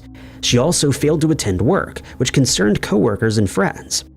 Latricia also didn't notify anyone that she wouldn't be coming to work, and her father was about to find out why. He entered the home and looked around for Latricia, as well as her live-in boyfriend, Lee Herman Dub Wackerhagen Jr., and his son, Chance. Soon, he would happen upon a devastating and horrific scene. Latricia was in her bedroom, but she wasn't moving. Jack called her name, but there was no response. He rushed to her side and touched her, and there were no signs of life. Latricia was gone. It appeared that she'd been fired upon by a .22 caliber weapon, an ordeal that would shock friends and neighbors. Upon her passing, the nurse would leave behind 2 children and many questions that would go unanswered. It wasn't just one slug that found its way into the victim's body, but 6. A clear, violent crime with intent. Despite the nature of the event, though, nothing in the house was disturbed, and there were no signs of a struggle. This clue would place suspicion on Dub, a local trucker. Just 3 days later, though, holes would start presenting in this theory when another startling discovery was made. It was Dub's pickup truck, and it was abandoned 30 miles away from the crime scene in Austin, Texas. Inside the vehicle was his hunting rifle, which hadn't been fired, as well as his wallet and a checkbook. In the back of the truck, there was a spare tire, a toolbox, and Christmas gifts. The gifts, streaked with vital fluid, were unopened. The red stains, though, didn't belong to Latricia, but suggested that someone else had been harmed instead. The police just didn't know who it was since the tests were inconclusive. While Latricia's family believed that Dub was responsible for the homicide, Dub's family and friends were convinced that he too had been met with foul play. Some who knew him, though, weren't so easily convinced. His ex-wife, Chance's mother, Gay Williams, explained that he was a good man when she met him, but by the end of their relationship, he was ill-tempered and argumentative. Supposedly, Dub and Latricia argued about Dub's son a lot, and one of these arguments took place just 2 days before Christmas, but they were later seen enjoying a family meal together at a local restaurant, the heated argument forgotten. Despite the discovery of the abandoned vehicle, vital fluid that didn't belong to the victim, and no evidence connecting Dub to the crime, he was charged with first-degree homicide. 4 months went by with still no sign of the accused or his son. Things only got weirder when O.P. Williams, Chance's grandfather, received an eerie phone call. All the caller said was, "Help me," and then the phone was yanked from his hand and slammed down. In 2015, Dub was cleared of suspicion. It was then that the Texas Rangers reevaluated the case and realized the investigation was flawed from the start. Detectives have vowed to get to the bottom of this mystery, but as it stands, the case is yet to be solved. 32-year-old Bonnie Joseph was known to live a high-risk lifestyle and was known to accept rides from strangers. Despite the family being well aware of her lifestyle, Bonnie's 2007 disappearance was still a shock. It was the 8th of September, and she was last seen by her cousin Joanne in Vanderhoof. She would later be seen asking for a ride from Vanderhoof to Prince George, where she was said to have a court date scheduled. That session would mark the end of a series during which Bonnie was trying to reclaim her children from the government. She was close to getting them and never missed a single court session until that fateful day. But Bonnie wouldn't be reported missing until much later, in December, by her aunt Rose Joseph. Police would find that she would often accept rides from strangers alone between 3 areas: Prince George, Vanderhoof, and Fort St. James. This has led to some speculation that she was abducted. The family considers Bonnie's disappearance incredibly out of character. Around the time of the disappearance, a startling discovery would be made. In a nearby lake, a wallet belonging to the missing woman was found. It contained her ID and an uncashed check. The wallet was turned into the RCMP, but the family wouldn't learn about it until a year later. Bonnie was known to be a First Nations woman, and despite multiple inquiries, her case remains unsolved. No one knows what may have happened to the Native American woman, and her disappearance is among the more suspicious ones that many others have overshadowed.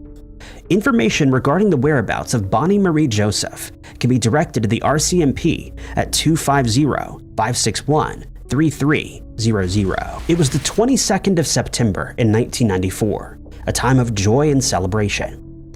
For Tracy Mertens, though, mother of 2, her Christmas holiday was bound for a gruesome turn. It was on this day that the 31-year-old headed for Birmingham to collect her benefits book. In Birmingham, she would stay over at her sister-in-law's residence.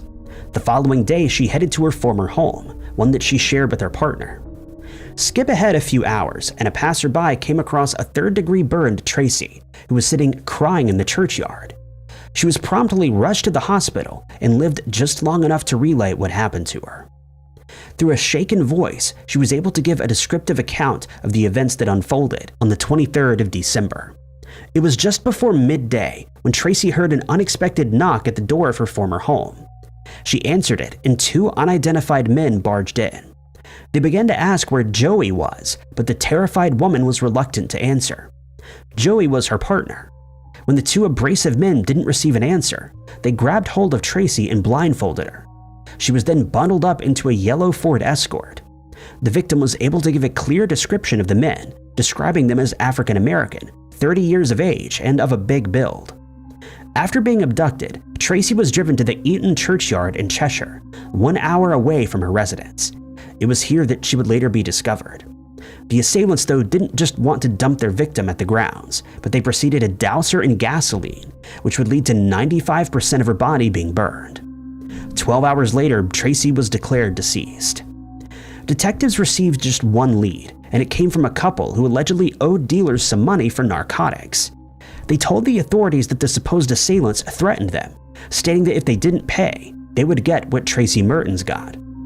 Past this, detectives received no further leads, and the case has since gone cold. The last time Danielle Lopez was seen, she was walking down a dirt road in the middle of a forest. 8 months later, her mother is still searching for information about what happened to her. Danielle was 37 years old at the time of her disappearance. Her mother Sue described her as vibrant, funny, and loud. She spent much of her adult life living and traveling with her grandfather, but that had stopped with the pandemic in 2020. Sadly, her grandfather fell sick and passed away. Her father and dog also passed not long after. With so much tragedy in such a short span of time, Sue made sure to keep an eye on her. She would call twice a day to check in and make sure she was okay. When she tried to contact Danielle on April 13th, Danielle didn't pick up. Nobody has heard from her since. The last time Danielle's mother spoke to her was the day before. When she called, Danielle was at the Brendan T. Burns State Forest campground, where she was camping with her boyfriend. The mother and daughter had a long chat, and Danielle seemed to be in good spirits. Sue didn't notice anything wrong. The following day, Sue tried to call again but got no response. This wasn't too unusual, as Danielle didn't always pick up the phone. It was only after a few days of no contact that she realized there was something wrong. On April 24th, she was reported as missing. Danielle's mother was able to provide them with the first clue. She and Danielle shared a Wawa rewards card. She always kept money on the card in case Danielle got into an emergency. It wasn't often that Danielle used the card, but on April 13th, there was a transaction that Sue couldn't account for. Checking the CCTV at the Wawa location, the police found video evidence of Danielle. In the footage, she seemed to be happy and wasn't in any trouble. There was another individual with her at the store, but this person hasn't been named and no images have been shared.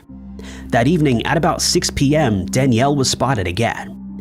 This time, she was alone. Two motorists were driving down Lost Lane, recording footage on a GoPro. They passed Danielle, who was on foot.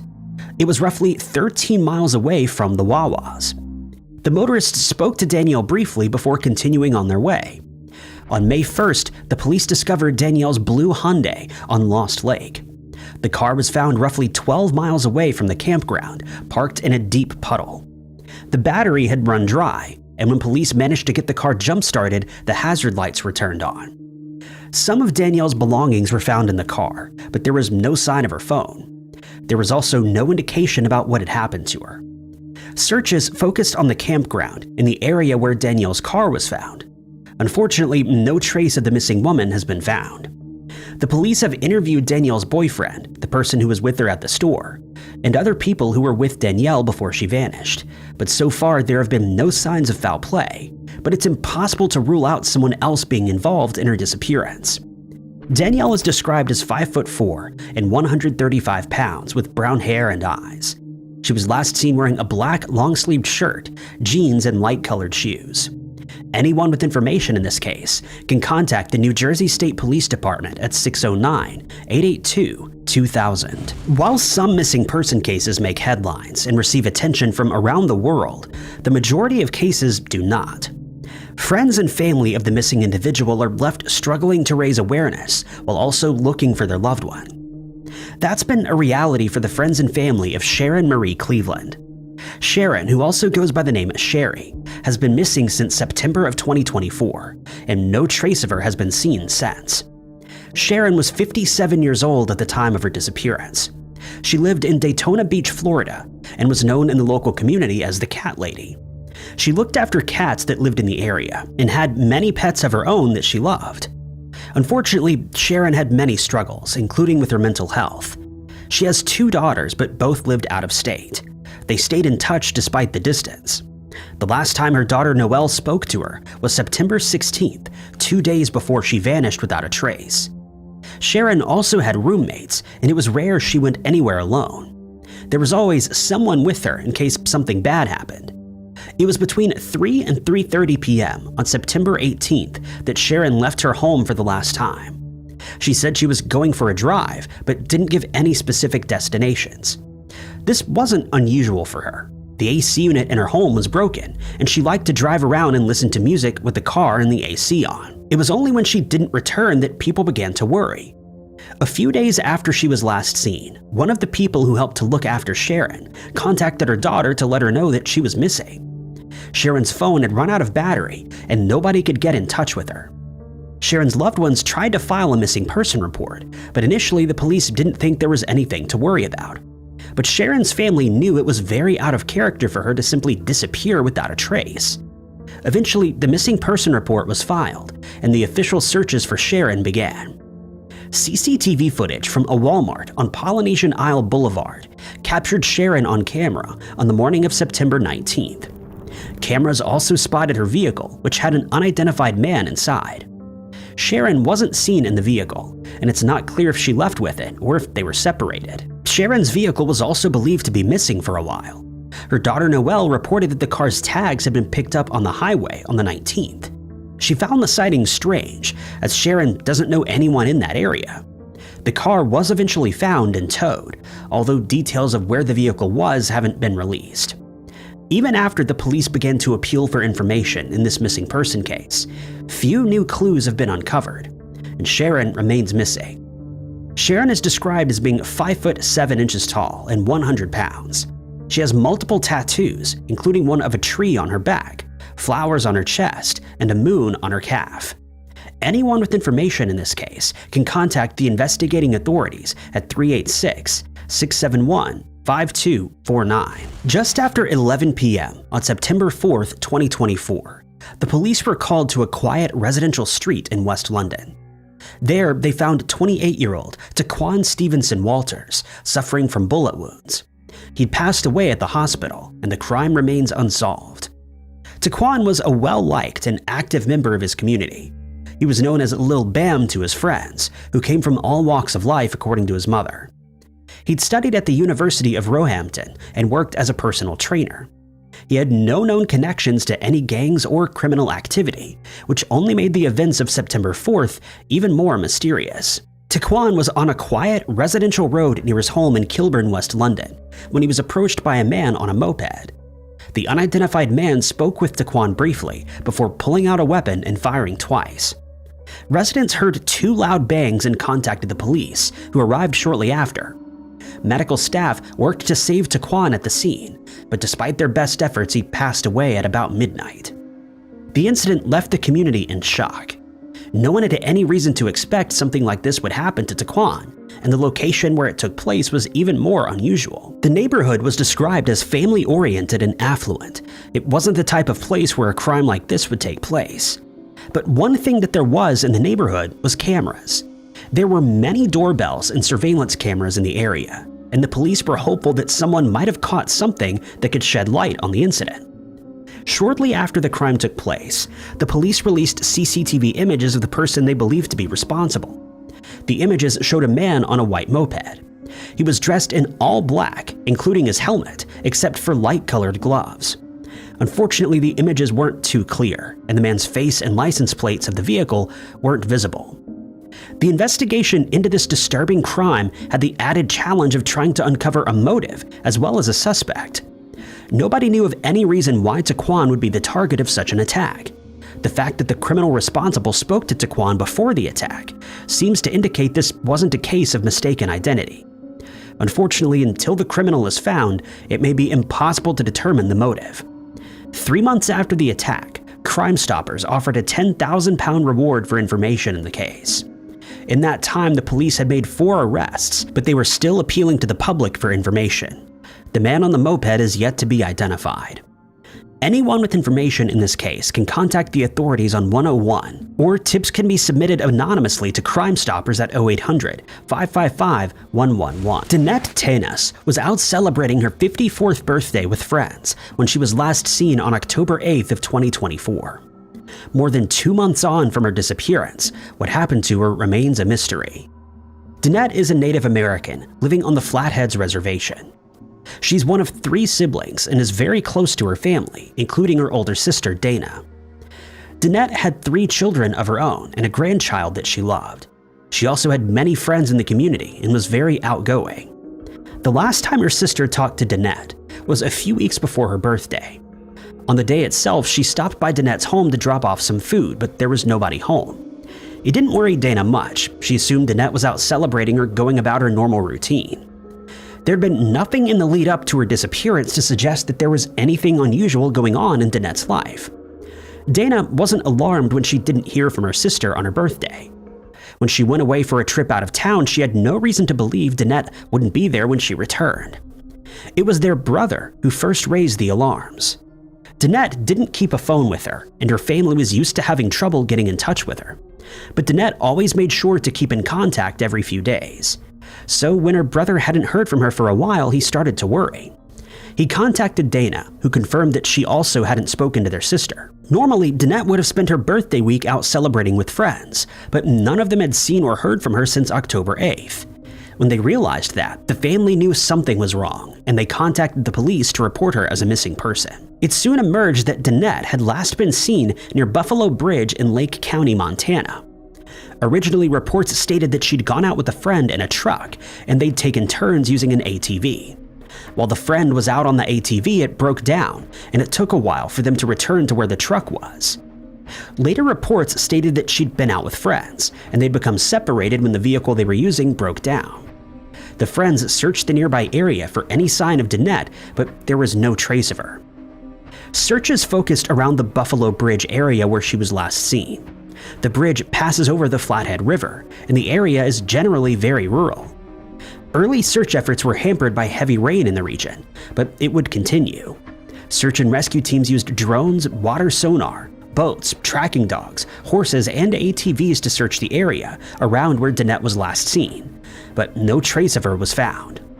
She was wearing flip-flops when she was last seen, and her sister believes it would have been difficult for her to get very far without losing them. She also believes it's unlikely that Danette would have entered the water, as she suffered from arthritis and knew that trying to swim would have caused her pain. Danette is described as being approximately 5'9" and 180 pounds. She had dark brown hair and hazel eyes, and was last seen wearing a denim jacket over a white shirt and denim shorts. Anyone with information on the case should contact the Lake County Sheriff's Office at 406-883-7301. At the start of February 2024, the lives of many residents of central and southern Chile were changed forever when an inferno destroyed the region. Hundreds of people lost their lives, while countless more lost everything they owned. Wildfires have become a common occurrence in Chile. The country is in the midst of a mega drought that has lasted over a decade.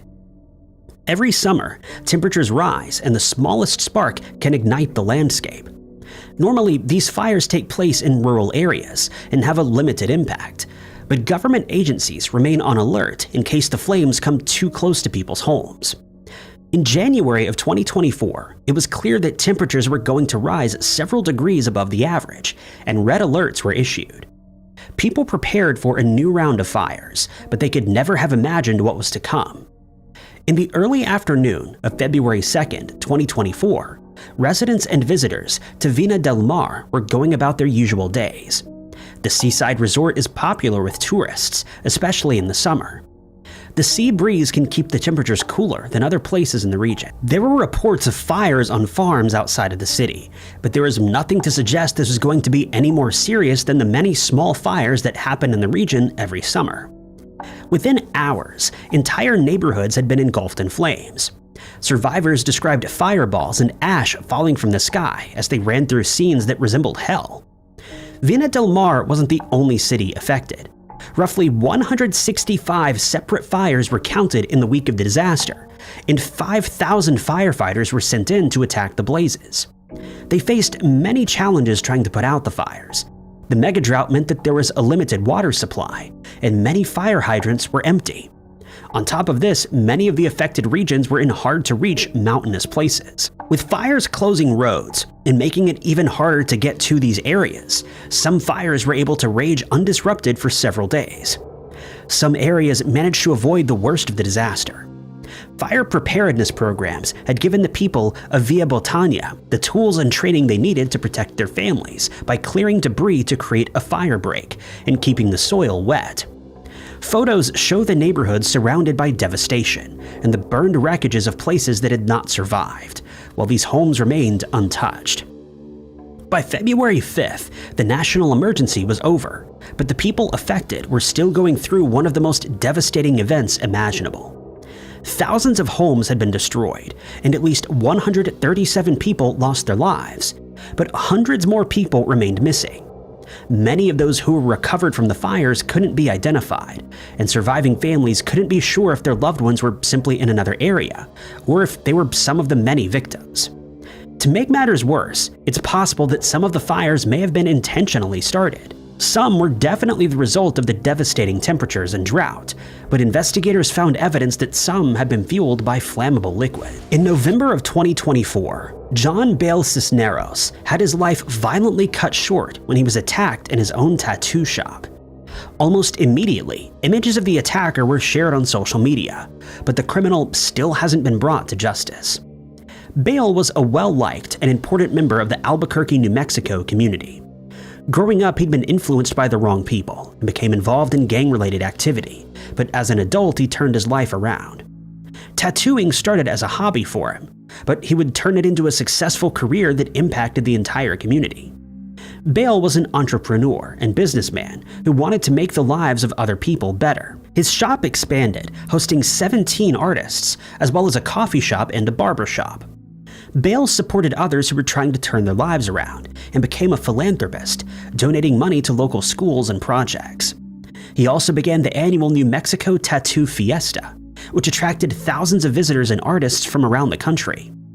The 41-year-old was well liked by everyone who knew him and didn't seem to have any known enemies.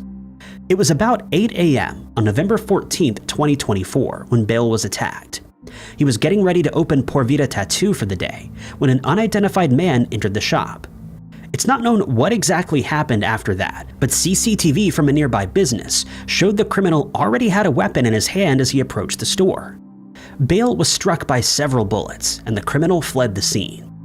The earlier surveillance footage had shown him wearing a black striped jacket, but as he left, he had the same jacket covering his hand. According to the authorities, this was covering the weapon he had just used to take Bale's life. The CCTV footage gave a clear image of the man, but he was wearing a black mask and a dark-colored mask which obscured most of his face. He also wore a gray New Mexico shirt, jeans, and brown shoes, as well as a glove over his left hand. The police were called to the scene of the crime at about 8:30 a.m., but Bale had already lost his life. A search of the nearby area turned up the CCTV footage, which was shared on local news sites and on social media. People from different walks of life shared their memories of Bale and how important he'd been to the community. Whatever the motive, the police hope that someone recognizes the criminal responsible for this disturbing crime. Even though his face is covered, the clothing is clearly visible, and it may be possible to identify the person that way. The FBI is now also involved in the case. A month after the attack, the authorities announced a $10,000 reward for information leading to the arrest and conviction of the individual. Anyone with information in this case can contact the FBI's Albuquerque field office at 505-889-1300. LaShonda Spurlock was 42 years old when she vanished without a trace in April of 2024. Since then, her 43rd birthday has passed, but her family wasn't able to celebrate the day with her. Instead, they spent the time searching for her and for answers as to what happened. LaShonda was last seen at her home on Society Hill, South Carolina. She lived with her mother and had a young daughter of her own. She was very close to her family, which included a young cousin that LaShonda helped with her homework. None of them have seen her since April. LaShonda has a learning disability, which means that she struggles with some things. Despite this, she still had an active social life and enjoyed her independence. Her sister described her as loud, open, and authentic, and she had a lot of friends who cared about her. Some lived in neighboring towns and would come pick her up when she wanted to visit, because LaShonda couldn't drive herself. This hadn't caused any problems before, but the events of April 29th were different. Even though she enjoyed her independence, LaShonda would always tell her mother where she was going. But this time, she didn't say a word to her mother when she left the house. It was about 5 p.m. when she left through the back door. Her mother was standing in the backyard and saw a red car pass by shortly before LaShonda left. A neighbor reported seeing LaShonda get into the car, which may have been a Kia Soul or another model car. She also described seeing two men in the car, who may have been of Asian descent. The description didn't match any of the friends her family knew about. LaShonda's phone was turned off not long after she left the house, and it hasn't been used since. It was very unusual for LaShonda to be out of contact for more than a day or so. The family were growing more and more worried, but by May 1st, they knew something was wrong. LaShonda received Social Security benefits on the first of every month. Her family couldn't come up with any reason why she wouldn't come back to collect the money, even if she had willingly disappeared. LaShonda was reported as a missing person on May 3rd. The police searched nearby security cameras for any sign of LaShonda or the vehicle that she was last seen in. Unfortunately, neither showed up on camera anywhere, leaving the police with few clues to go on. LaShonda's family worried that she may have been manipulated by someone she was talking to online. Her learning disability would have made her particularly vulnerable, and her sister believed she may have been coerced. One possible destination was New York, where she may have been trying to meet up with a man she met online. LaShonda's family posted appeals for information on social media. In a post to her Facebook page, they claimed her account had been compromised, as two individuals who may have been involved in her disappearance had access to the account. It's unknown if these individuals were considered to be suspects by the police.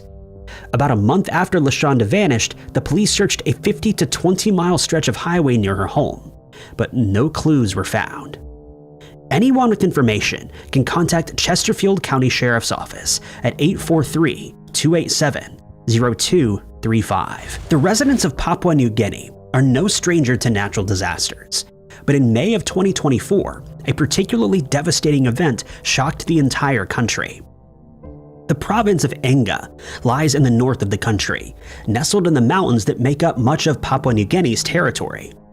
One main road, the Highlands Highway, connects much of the province to the rest of the country. It winds through the mountains and ends at the Porgera mine. But since May 24th, traveling through the region has been much harder, after a devastating earthquake destroyed an entire village and blocked the road. It was about 1 a.m. when the first warning could be heard. A loud crack from the mountains above awoke some villagers in the region. An hour later, another loud crack came. Those that were awake knew that something terrible was going to happen. They tried to wake their neighbors and get friends and family out of the area, but most people slept through the noise and were unaware of the disaster that was about to unfold. At 3 a.m., rocks and mud on the slopes of Mount Mongalo gave way. Witnesses described it as appearing like a wave rolling down the mountain and over the village. The noise woke some, who were able to escape just in time, but hundreds of people weren't so lucky. By the time dawn broke, efforts to rescue those trapped beneath the earth were well underway.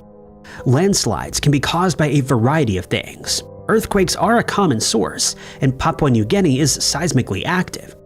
The nation sits on top of the boundary between the Australian and South Bismarck tectonic plates, and earthquakes are frequent. It was only a few days before the Enga landslide that a small quake hit the region. But there are other causes of landslides, and it's believed that earthquakes weren't the main cause of this one. Papua New Guinea had been hit by multiple storms and heavy rainfall in the months before the natural disaster.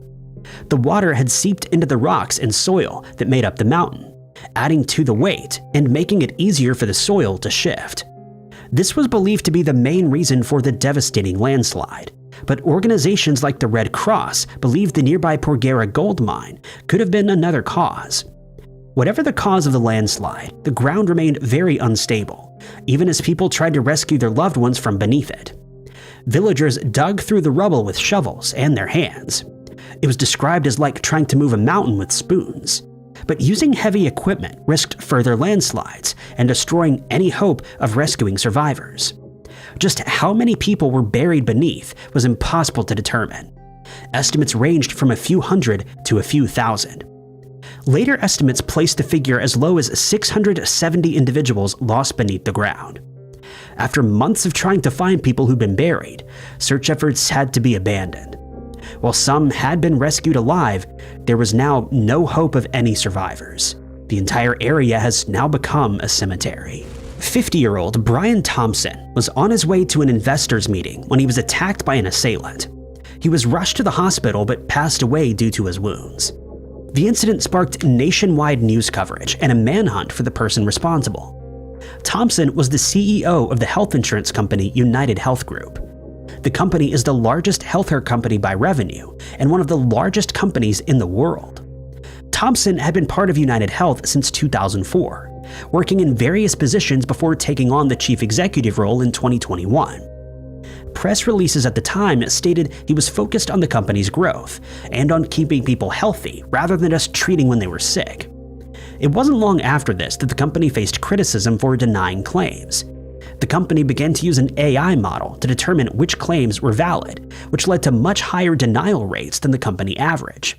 It later emerged that the model had a 90% error rate. The problems led to increased scrutiny of the company and the people in charge, including Thompson. According to his wife, he'd been threatened in the months leading up to the disturbing crime, but the events of December 4th, 2024 still came as a shock. Thompson had been in New York for a few days for business. On the morning of December 4th, an annual investors meeting was due to take place at the New York Hilton Midtown Hotel, and Thompson was scheduled to speak. He was making his way to the meeting when he was approached by an unidentified individual. The man had been standing across the hotel for about 5 minutes. He had watched many people go past, apparently waiting for Thompson. When the business executive arrived, the assailant approached and fired at him from behind. After firing his weapon twice, it seemed to jam. The criminal calmly fixed the jam before aiming and firing again. He then fled the scene on foot while people rushed to help the stricken man. He was taken to the hospital but could not be saved. An investigation into the attack began immediately. Due to Thompson's high profile, it soon received international attention. CCTV footage of the attack was released as the police appealed for information. Other footage allowed investigators to piece together the movements of the criminal in the hours before the crime took place. He stopped at a Starbucks about an hour before the attack, purchasing coffee, a granola bar, and water, and made his way to the hotel on foot. After the attack, he fled the scene using a rented electric bike. That gave the police a lead in the investigation as they tried to acquire GPS information that could hint at what direction the criminal had headed. However, it was soon clear that he was no longer in New York City, and the search for the culprit went nationwide. More details gradually emerged, such as the fact that the criminal had used a forged New Jersey ID to check into the hotel before the attack. But the disturbing detail that captured the most attention was the message written on the bullets and the casing used to take Thompson's life. The words deny, delay, and depose were written on the bullet casings. This was believed to be a reference to the phrase delay, deny, defend, which describes the ways insurance companies avoid paying out on claims. This seemingly confirmed that Thompson's role as CEO of UnitedHealth was the motive behind the attack, but the police could not confirm this for certain. Other clues included a mobile phone and a water bottle found near the scene of the crime, which had fingerprints believed to belong to the attacker. The police also discovered a backpack filled with Monopoly money in Central Park. 5 days after the attack, a 26-year-old man was arrested in Pennsylvania on suspicion of the crime. He denied being the criminal responsible and is currently being held at the Metropolitan Detention Center awaiting trial. The disappearance of Timontez Hunt is an especially disturbing missing person case that began in February of this year. Despite tireless searching by Timontez's friends and family, he remains missing over 10 months later. It was about 3 in the morning on February 1st when Takana Sullivan woke up to a missed call from her 19-year-old grandson. Timontez was living in Kansas City at the time of his disappearance. He'd been a student at Missouri Western State University during the fall semester, but found he didn't have enough money for the next semester. He took the semester off but stayed in Kansas City to work and earn money to put towards the next year. His grandmother lived on the other side of the state in St. Louis, but remained very close to her grandson. It was still unusual for him to call her so early, so she immediately called him back over FaceTime. When Timontez answered the call, it was clear something was wrong. He was with a younger woman who he was visiting that night. There was also another man there. Takana described Timontez as talking like a baby and said he asked her to pray for him. He wasn't acting like himself. She heard someone say that he was laced and believed that he may have unknowingly ingested an illegal substance. The only other explanation was that he was having some kind of mental breakdown. A local hospital was contacted, and emergency services took Timontez to St. Luke's Hospital. His grandmother remained on the phone with him and hoped that he was getting the help he needed. But just a few hours after he arrived at the hospital, Timontez was discharged. Takana tried to talk to the nurse, but she was told there was nothing in Timontez's system that could have caused his strange behavior, and they couldn't hold him. The hospital paid for a taxi to take him to the Greyhound bus station. Takana had purchased a bus ticket to take Timontez to St. Louis so she could look after him. CCTV footage from the bus station showed Timontez being dropped off. He went to the doors, but they were locked. The bus station was closed that afternoon. Timontez then went back to the taxi, but the driver didn't let him back in the vehicle. It was later discovered that he left his phone in the car. Takana spent hours trying to get a hold of Timontez again. When she didn't hear from him, she contacted the police to report him as a missing person, but was told he didn't meet the criteria. The following day, the police took the missing person report. The official investigation began slowly, but Takana and the rest of Timontez's family immediately began to search for him. They took flyers out to Kansas City and visited homeless shelters, hoping to find any trace of the missing man, but he was nowhere to be found. Over a month after Timontez disappeared without a trace, the police released a missing person flyer and appealed to the public for information. They discovered that he had walked more than 8 miles south along Troost Avenue. This was almost twice the distance that he'd been from the hospital. According to the police, CCTV had caught him walking with purpose, so it's possible Timantes had been trying to get to a specific destination, but it may simply be that he was lost. In April, searches for Timantes turned up a body, but that wasn't the missing man. Since then, there have been few updates in the case, and his family hopes someone took him in and is looking after him or knows where he is now. Timantes is 6'1" and 160 pounds. He was last seen wearing a royal blue Price Chopper polo shirt and green sweatpants. Anyone with information on this case can contact the Kansas City Police Department at 816-234-5043. Solomon Northup, best known as the author of the book 12 Years a Slave, was born in 1807 in the town of Shroon in New York, known in modern times as Minerva. He was the son of a slave who decided to relocate the family to Fort Edward. As an adult, he met a woman called Anne Hampton and they got married. The house they lived in Fort Edward can still be visited today, as it's been turned into a museum. To make money, he stayed on as a laborer on his father's farm, in addition to rafting wood on the Champlain Canal. Before long, they had children and eventually relocated to Saratoga Springs after Anne started working at a hotel in the area. Here, Solomon began performing as a musician, but before his career could flourish, the family was ripped apart. In 1841, two men approached him and told him that they could provide him with more work if he was willing to travel to Washington. Solomon was intrigued by the offer, but it was all a ruse, and he was abducted by these men and sadly sold into slavery. The next 12 years would form the basis of his book, as he worked on a cotton plantation in Louisiana.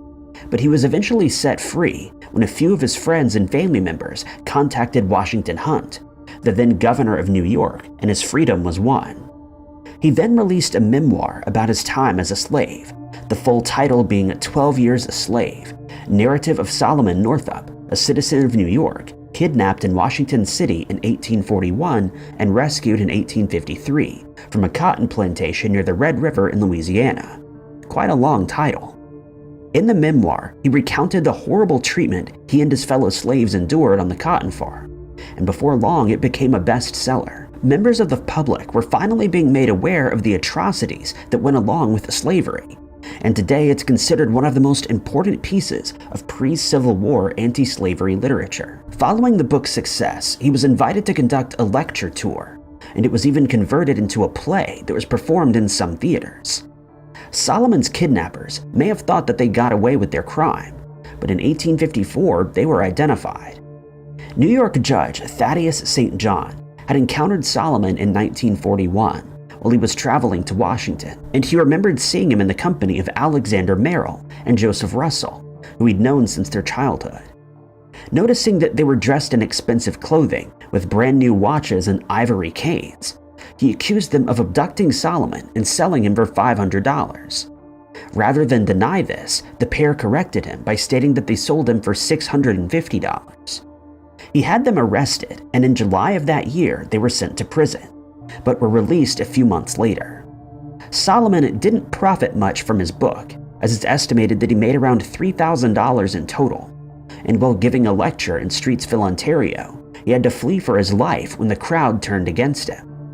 This is the last mention of Solomon in history books. His disappearance remains unsolved to this day, and all we have to go by is speculation that he became a vagabond after running out of money, and that his life was ended by Merrill and Russell, though neither of these theories have ever been proven. The disappearance of Theodosia Burr Alston, the daughter of Aaron Burr, the former Vice President of the United States, is considered one of the most perplexing unsolved mysteries from early America and the Old West. By all accounts, she was considered to be very beautiful, as many men admired her long red hair. It's said that when she danced, everyone else in attendance at the dance moved away so that they could watch her. She was also said to be very intelligent, as she could speak 6 languages, loved philosophy, and was well versed in economics. She eventually met a man called Joseph Alston, and the two fell in love. They shared many of the same interests, and like Theodosia, Joseph was considered to be very smart. They thought about getting married, but her father was dead set against it, since he thought that she would have a better life if she married someone with greater status. He made it his mission to ensure that the pair would never marry. Joseph eventually had to return to South Carolina, but kept in touch with Theodosia via letters. He told her that he'd finished studying law and had inherited a plantation from his grandfather. Burr eventually relented on his plan to keep the couple apart, and while he still believed his daughter was marrying beneath her standing, he gave consent for them to tie the knot, and in 1901 they got married. Burr would go on to run for president, but was beaten by Thomas Jefferson and served as his vice president instead. He eventually had to flee to Europe after ending the life of Alexander Hamilton in a duel. In the meantime, Theodosia wasn't doing too well. She and Joseph had a son, and he'd started making inroads into a political career in South Carolina, but the extreme heat of the area took its toll on his wife, who started to become ever more frail, and since he was always busy with work, he was rarely home. She decided to relocate to a cottage on a beach a few miles from the family's house, and she soon started feeling better. But then their son was diagnosed as having malaria, and sadly he passed away. The tragedy hit her hard, and she became a recluse. Burr asked her to come back to New York for a visit. By this time, Joseph had become the governor of South Carolina, and he helped Theodosia prepare for the trip. He accompanied her to the ship, which was being readied in Georgetown. On Christmas Day of 1813, she finally got on the ship and set out to New York with her nurse by her side, but the ship never arrived in New York, and she was never heard from again. Many theories started to surface about what could have happened to the ship. Some people speculated that it had been boarded by pirates who stole everything on board, ended the crew and passengers' lives, and then scuttled the ship. Others have heard rumors of a vicious storm that had formed over the ocean, and they believe it resulted in the ship sinking, taking everyone on board to the bottom of the ocean. Years later, a man stated while on his deathbed that he'd been aboard the ship with Theodosia, and that he was part of a mutiny plot along with several other crew members. He claimed that they took possession of the ship and made everyone on board walk the plank. They decided to become pirates and started robbing ships along the American coast. This and other deathbed confessions are dubious though, since the man was in need of money and is thought to have fabricated this confession for financial gain. No one can say for certain what happened to Theodosia after she left for New York, and there's very little chance that this mystery will ever be solved. Pakistani author and freedom fighter Zahir Rahan was born in August of 1939. By the age of 15, he knew what he wanted to do with his life and started working in journalism, becoming editor of a magazine when he was just 21. This was thanks to a series of short stories that had been published in the magazine in 1956, the same year that he took over editorship. But he soon started setting his sights on becoming a film director. He set out on his own in 1964 and directed Pakistan's first ever color film called Sangam. A year later, he finished another movie called Bahana, but continued writing and soon became one of the most famous Bangladeshi authors of all time. He released several other critically acclaimed films, some of which were even in English. He was a poor man at the time, but still decided to give all the profits made from these screenings to the Freedom Fighters Trust. In January of 1972, he learned that his brother, Shahidullah Kaiser, who was a notable author, had been abducted by the Pakistani army. It was presumed that he had his life ended shortly after being captured, but this didn't stop Zahir from traveling to the country to look for him. The Liberation War was coming to an end, and he was hopeful that the rumors were exaggerated. He, along with many other people, traveled to meet Pakistani Bahari collaborators who were present in a stronghold. But while on the way there, they were said to have been fired upon by Pakistani soldiers and Bahari collaborators who were lying in wait. These are Zahir's last known movements, and he was never seen or heard from again. No investigation into his disappearance was ever carried out, a fact that many people consider as rather suspicious. There's no doubt that Zahir left an indelible mark on not only literature and film in Bangladesh, but also on the country's political landscape. But his fate will forever remain unknown. Christina McKechnie, better known by her nickname Licorice, may not be famous today, but during the 1960s and early 70s, she made a name for herself after she became a member of a band called the Incredible String Band that performed at the famous Woodstock Festival of 1969. She was born in Edinburgh, Scotland, and became known as a poet in the area, as she often read her poems at folk clubs in the area. When she was a teenager, she met a musician called Robin Williamson, who was a founding member of the Incredible String Band. She then met folk musician Herbert Jansch, and still in her teenage years left home after they decided to get married, though they never actually did. She made her first appearance on the string band's album, The 5,000 Spirits, or The Layers of the Onion, and the following year the band decided that she would become a permanent member. After performing at Woodstock, she remained with the band, but in 1972 she decided to head out on her own after her relationship with Williamson came to an end. 2 years later, she was seen on stage during a Church of Scientology concert in England, and then joined the Silver Moon Band after relocating to California. She was briefly married to another musician, Brian Lambert, and in 1977 joined yet another band called U-Boat. This is when details about Christina's life start to get a little bit hazy. It's speculated that she lived in Los Angeles, Arizona, and Sacramento over the next few years, but this remains speculation. What is known is that in 1990, she had a surgical procedure, and that she spoke to her sister during that time. And after that, she seemingly disappeared off the face of the planet, and no one is certain what became of her, leading to a lot of speculation. Some people chalk her disappearance up to her involvement with the Church of Scientology, though the church had a very different reputation back then compared to modern times. Some sources claim that she was either seen or known to have hitchhiked through the Arizona desert at one point, and she was never seen again after this, but again, this has never been proven. Most people started suggesting that she was no longer alive, and strangely, her former bandmates started talking about her in the past tense, despite not knowing whether she was still alive or not. Furthermore, some people reported that her family searched for her in vain, and then decided to hire a private investigator to look into her disappearance, but there's no telling whether this claim is true or not. Then there are those who believe she's still alive. An online post claimed that someone had managed to track her down, and that she was living in California. The post claims that she was amazed at the fact that people still think about her, and the fact that she used to be a member of the Incredible String Band. There's the possibility that she merely grew tired of traveling and performing and decided to settle down in a quieter life.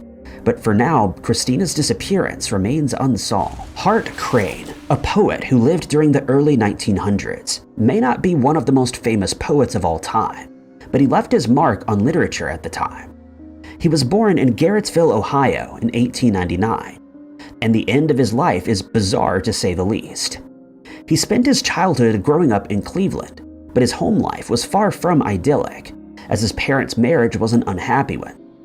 Their divorce when he was 17 had a huge impact on him, and he struggled emotionally for the rest of his life. This resulted in him often drinking excessively. He never held a steady job for very long, but he then decided to submit his poetry to different small magazines, and when these started seeing some success, he decided to settle down in New York. He found the city atmosphere to be inspirational, and included this in many of his works. He had a great passion for reading, and tried to learn as much as possible from other poets at the time, such as Yeats, James Joyce, and Robert Frost.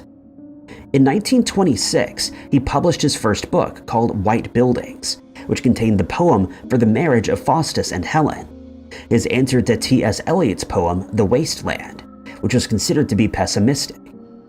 In 1929, he decided to relocate to Europe and settled in Paris, France. Here, he encountered a bit of trouble, though, when he got into a physical fight with a few waiters and 2 police officers. He was arrested and fined, but thankfully only spent a few days in jail, since he'd never been in trouble with the law before. He's best remembered for his poem The Bridge, which was written in 1930. The piece was supposed to be a myth about the American experience, but it failed to make much of an impact as a singular epic, and instead some excerpts of the piece are considered to be masterpieces. The Bridge was a piece that he'd worked on for years, and he managed to complete it thanks to financial aid from his father, who owned a candy factory and with whom he was very close with. He was also assisted by philanthropist Otto H. Kahn and several publishers, including Caris Crosby. The poem was partially inspired by the Brooklyn Bridge, and was intended to highlight the fact that humanity could bridge the gap between the past and present through creativity. In 1931, he won a grant in the form of a Guggenheim Fellowship, after which he traveled to Mexico City, since he planned to write a poem inspired by the country's culture. He found this impossible to complete though, since he was struggling to deal with tensions in his life, and instead penned the poem The Broken Tower, which many people consider to be one of the best pieces he ever completed. His drinking had gotten worse, and as the months went by, he became ever more depressed. He had often threatened to take his own life, and those close to him became very concerned for his well-being. By this time, he had started a relationship with a woman named Peggy Cowley, and in April of 1932, the couple decided to move back to New York following his father's passing. His stepmother had asked him to return so that his father's estate could be settled, and they boarded a ship called the Orizaba.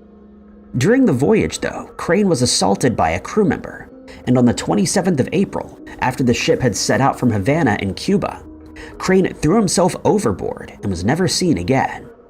Most people believe he did so because he couldn't deal with his father's passing, but there's no way to prove this since he'd been depressed before that event, and his reason for jumping into the ocean remains a mystery. Alexander Pfitzner is seen by many as a visionary in the field of aviation and engineering. He was the inventor of the Pfitzner Flyer, a monoplane that he invented in 1909. It was the first monoplane that was ever built and flown in the history of the United States. Born in Austria-Hungary in 1880, he joined the Hungarian army after completing his studies at the Hungary University of Technology. Here, he served in an artillery unit and eventually reached the rank of lieutenant. Following the end of his military service in the early 20th century, he immigrated to the United States, where he found work at the Curtiss Airplane and Motor Company, which is based in New York. Here, he showed his engineering skills as he designed and built a gasoline engine that would help win the 1909 Gordon Bennett Cup, specifically the overall speed event, which was held in France. It was at this time that the Wright brothers started making names for themselves with their airplane designs, but they started dominating the market of powered flight, something that Pfitzner found most irritating. He then decided to create his own designs for a similar aircraft, and his design, the Pfitzner Flyer monoplane, was seen by many as an improvement on the Wright brothers' design, since it didn't call for the craft's wings to be warped. Furthermore, he never patented his design, and welcomed anyone who wanted to copy it to do so, since he had the best interest in the aviation industry at heart. While his design was no doubt revolutionary, Pfitzner wasn't impressed by its performance, and he soon started working on biplanes with the Burgess Company in Massachusetts. Despite his disappointment with his own design, he was now considered to be one of the foremost aviators in the world. But the biplane that he worked on sadly crashed and was destroyed in 1910. The crash resulted in its pilot, William Bowman, being seriously injured. Pfitzner had received widespread acclaim for his innovative thinking, engineering skills, and designs, but this did little to lift his mood, as he remained depressed over what he considered to be his failures. On the 12th of July, 1910, Pfitzner had seemingly reached the end of his tether, and he got onto a boat on Marblehead Harbor in Massachusetts. He rowed out into the open water with a suitcase containing all the drawings of his designs and simply vanished. His boat was later found adrift, and inside they found nothing but his hat, coat, and a firearm. The firearm was found to have been recently used, but for what purpose remains unknown. Most people assume he had decided to take his own life, but since his body was never found, this was never proven. Many people believe he simply relocated back to New York, since many reports were received from people who knew him that he'd been spotted in the city, but these claims were never verified. He was sighted there 2 months after his disappearance, but these were the last reports ever received, and his actual fate remains unknown. George Reeves made a name for himself after taking on the role of Superman in the 1950s, but he was far from content with his role, as he soon found himself being typecast and considered his career as an actor to be a failure. Before finding fame as Superman, though, Reeves grew up being raised by his mother in Illinois after his parents got divorced while he was still a baby. He never knew his father, but when he was 13, his mother married a man named Frank Bisolo, who then adopted him. He found a love for acting while in high school, and following this he attended Pasadena Junior College and met the woman who would become his first wife, Eleanora Needles. Their marriage would last for 10 years but ended in divorce. Not many people know this, but he appeared in the movie Gone with the Wind, though it was a small part that saw him appear in the opening scene. This appearance inspired him, and he became more determined to succeed as an actor than ever before.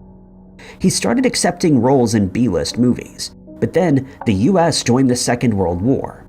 This development gave Reeves the chance that he was looking for, as he landed a starring role in a war film called So Proudly We Hail. Following this, he joined the US Air Force's theatrical unit, where he appeared in training films, but also in an Army Broadway production called Winged Victory. Following his military service, he became despondent, as he and many other actors struggled to attain the same acting heights that he had achieved before joining the military. Then, in 1951, his fortunes took a change for the better, as he was offered the role of Superman. He signed a 7-year contract to appear in the TV series The Adventures of Superman, despite his view that television was less important than the silver screen. He later stated that he mainly accepted the offer as he had seen very little work after returning from the war and wasn't making much money. But he soon found himself trapped, as he had almost no time to explore other acting avenues. And after the show's second season ended, he attempted to leave since he wasn't being paid enough to have a comfortable life. He only became more exasperated by this situation after appearing in a movie called From Here to Eternity, since audiences who went to see the film would yell, "There's Superman," every time he appeared on screen. The Adventures of Superman was eventually canceled in 1958, but Reeves had grown disillusioned with the film industry, and his personal life was suffering as a result. He'd been having an affair with Tawny Mannix, the wife of MGM's general manager Eddie Mannix, who was thought to have connections to the mob. While many people believe that this may have been a factor in Reeves's passing, it's generally accepted that Mannix also had many affairs, and therefore didn't really care that Reeves and his wife were in a relationship.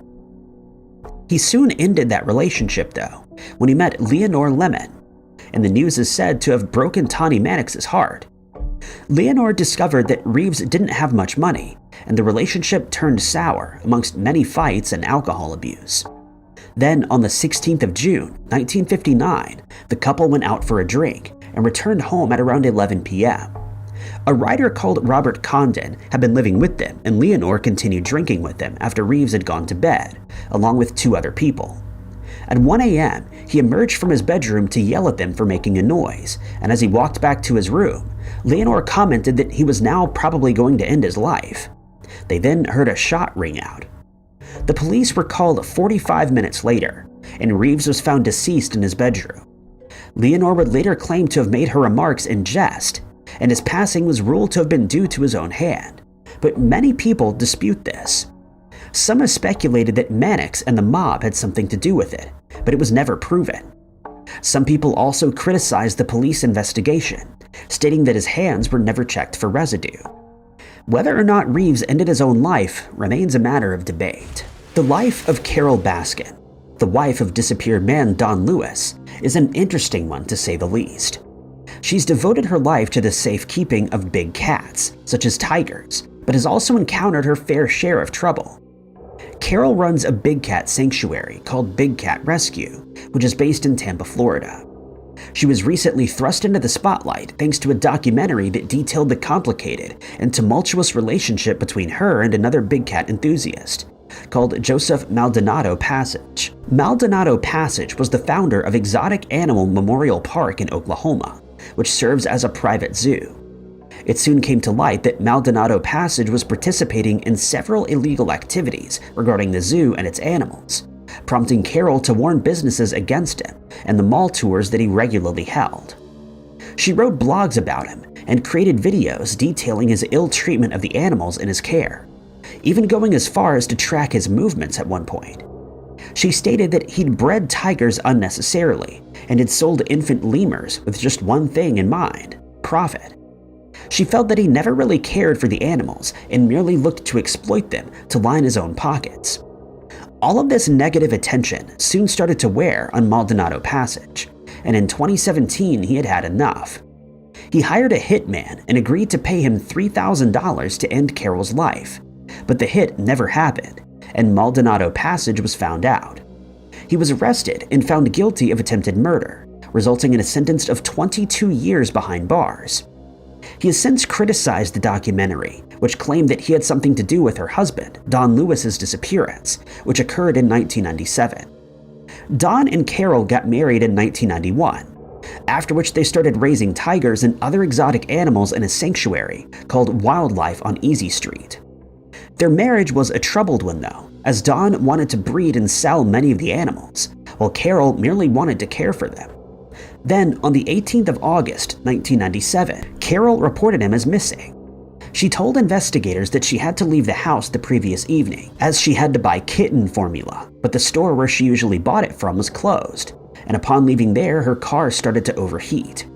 She was forced to walk 6 miles to get home after failing to reach Don, and the following morning, she saw him for the last time while she was getting ready for a business trip. His car was eventually found abandoned at an airport near their house, but it contained no clues as to his whereabouts.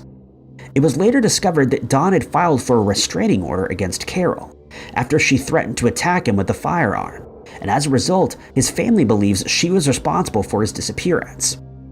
In response, Carol claimed that Don filed for the order to stop her from removing items that she regarded as junk from their property. She then also stated that Don's mental health had been declining and that he'd started showing signs of bipolar disorder, and at times had refused to use the toilet, choosing to relieve himself outside instead. No further clues were ever found in Don's case, and no one knows what his ultimate fate was. Thelma Todd found fame after she started appearing in movies in 1926 at the age of 20. Her most iconic roles include appearances in movies called Monkey Business, Horse Feathers, and Speak Easily, which also featured Buster Keaton and James Durante.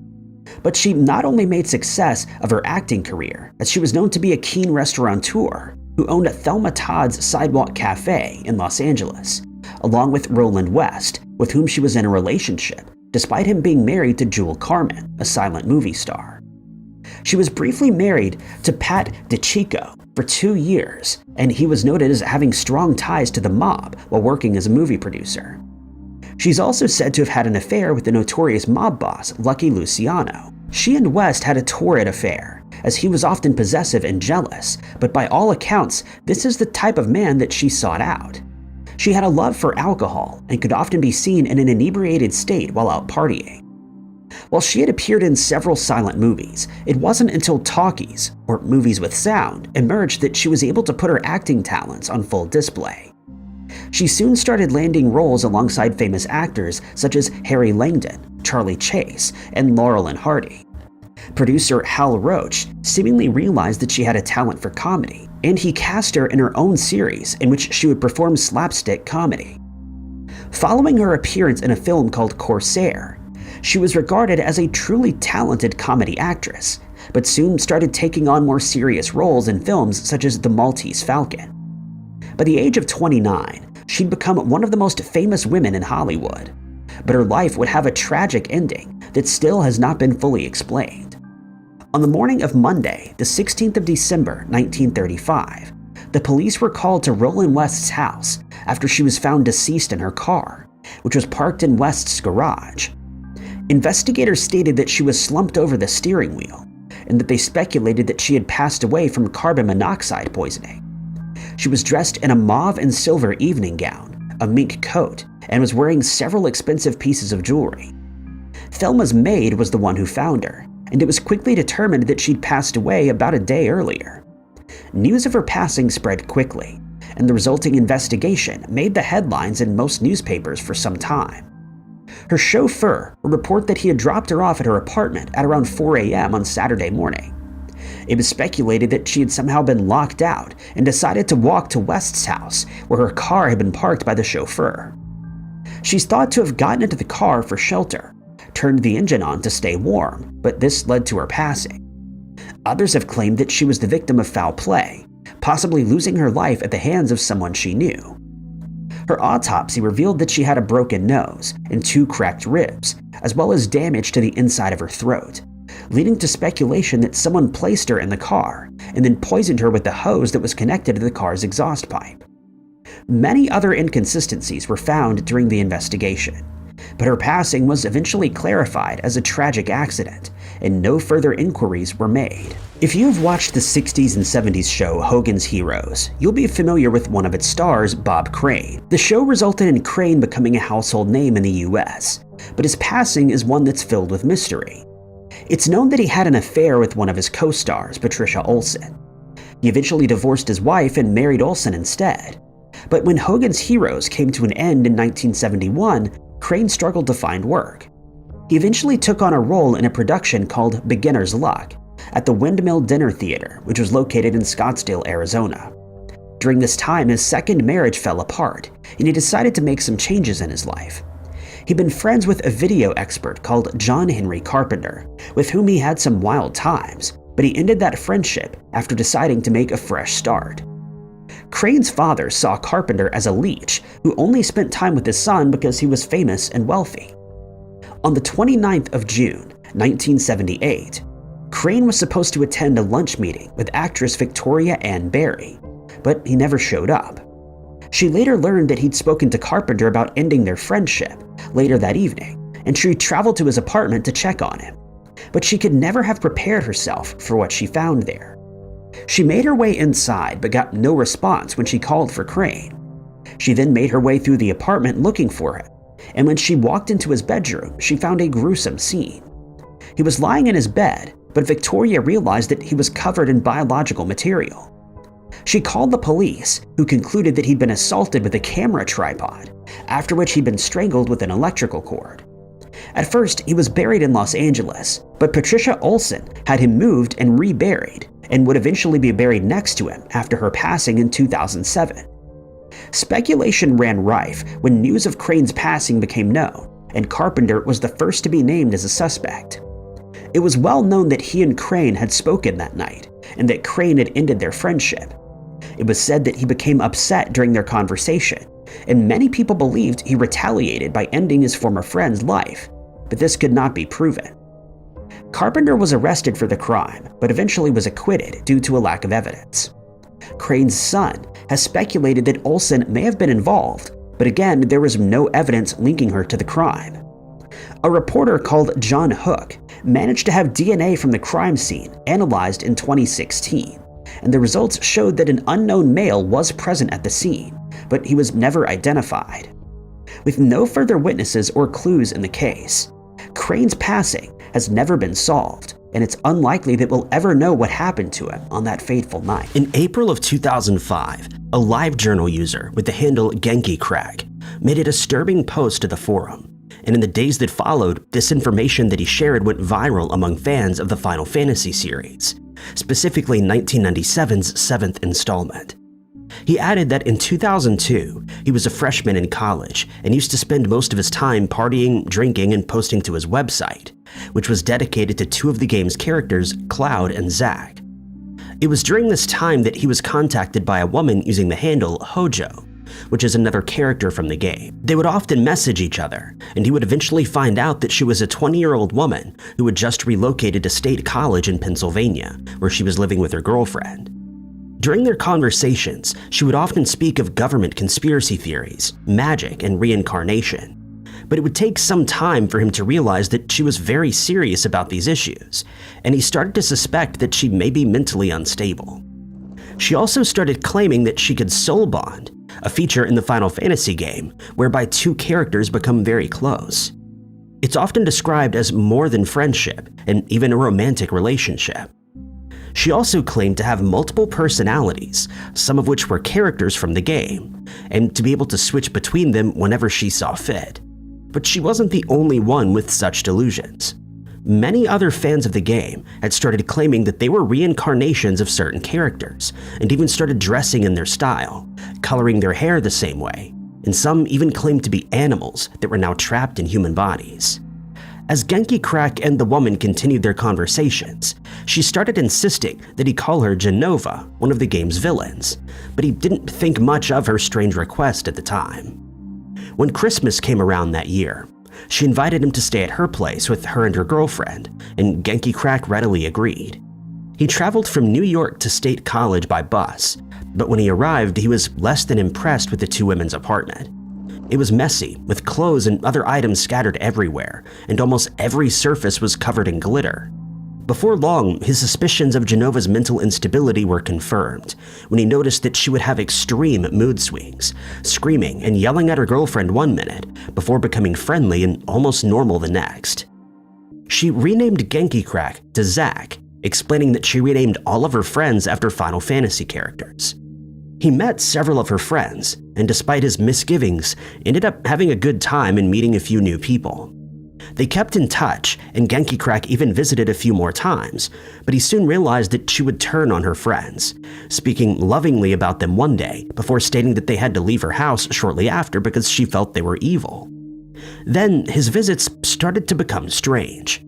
Genova would try to get him and some of her friends to become romantically involved, and would get angry when they declined. She also tried to unlock his past memories by locking him in a soundproof room, but despite this, he decided to move into her apartment.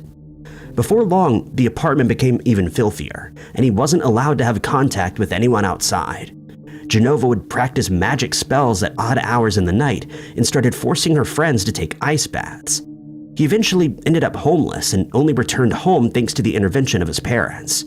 He then posted to LiveJournal as a warning to others about the cult that he had escaped from. And soon, others started adding their own horrific encounters with Genova, some even being forced to make money as street workers.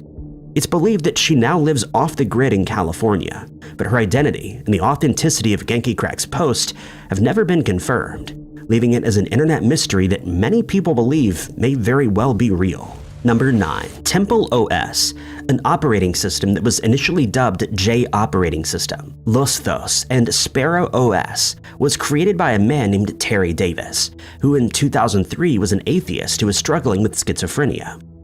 At one point, his condition led to him being hospitalized, and during this time he claimed to be able to communicate directly with God. He stated that God told him to create a computer operating system, which was to serve as his third temple. Furthermore, he was to use 16 different colors in its design, and to ensure that it only used mono audio.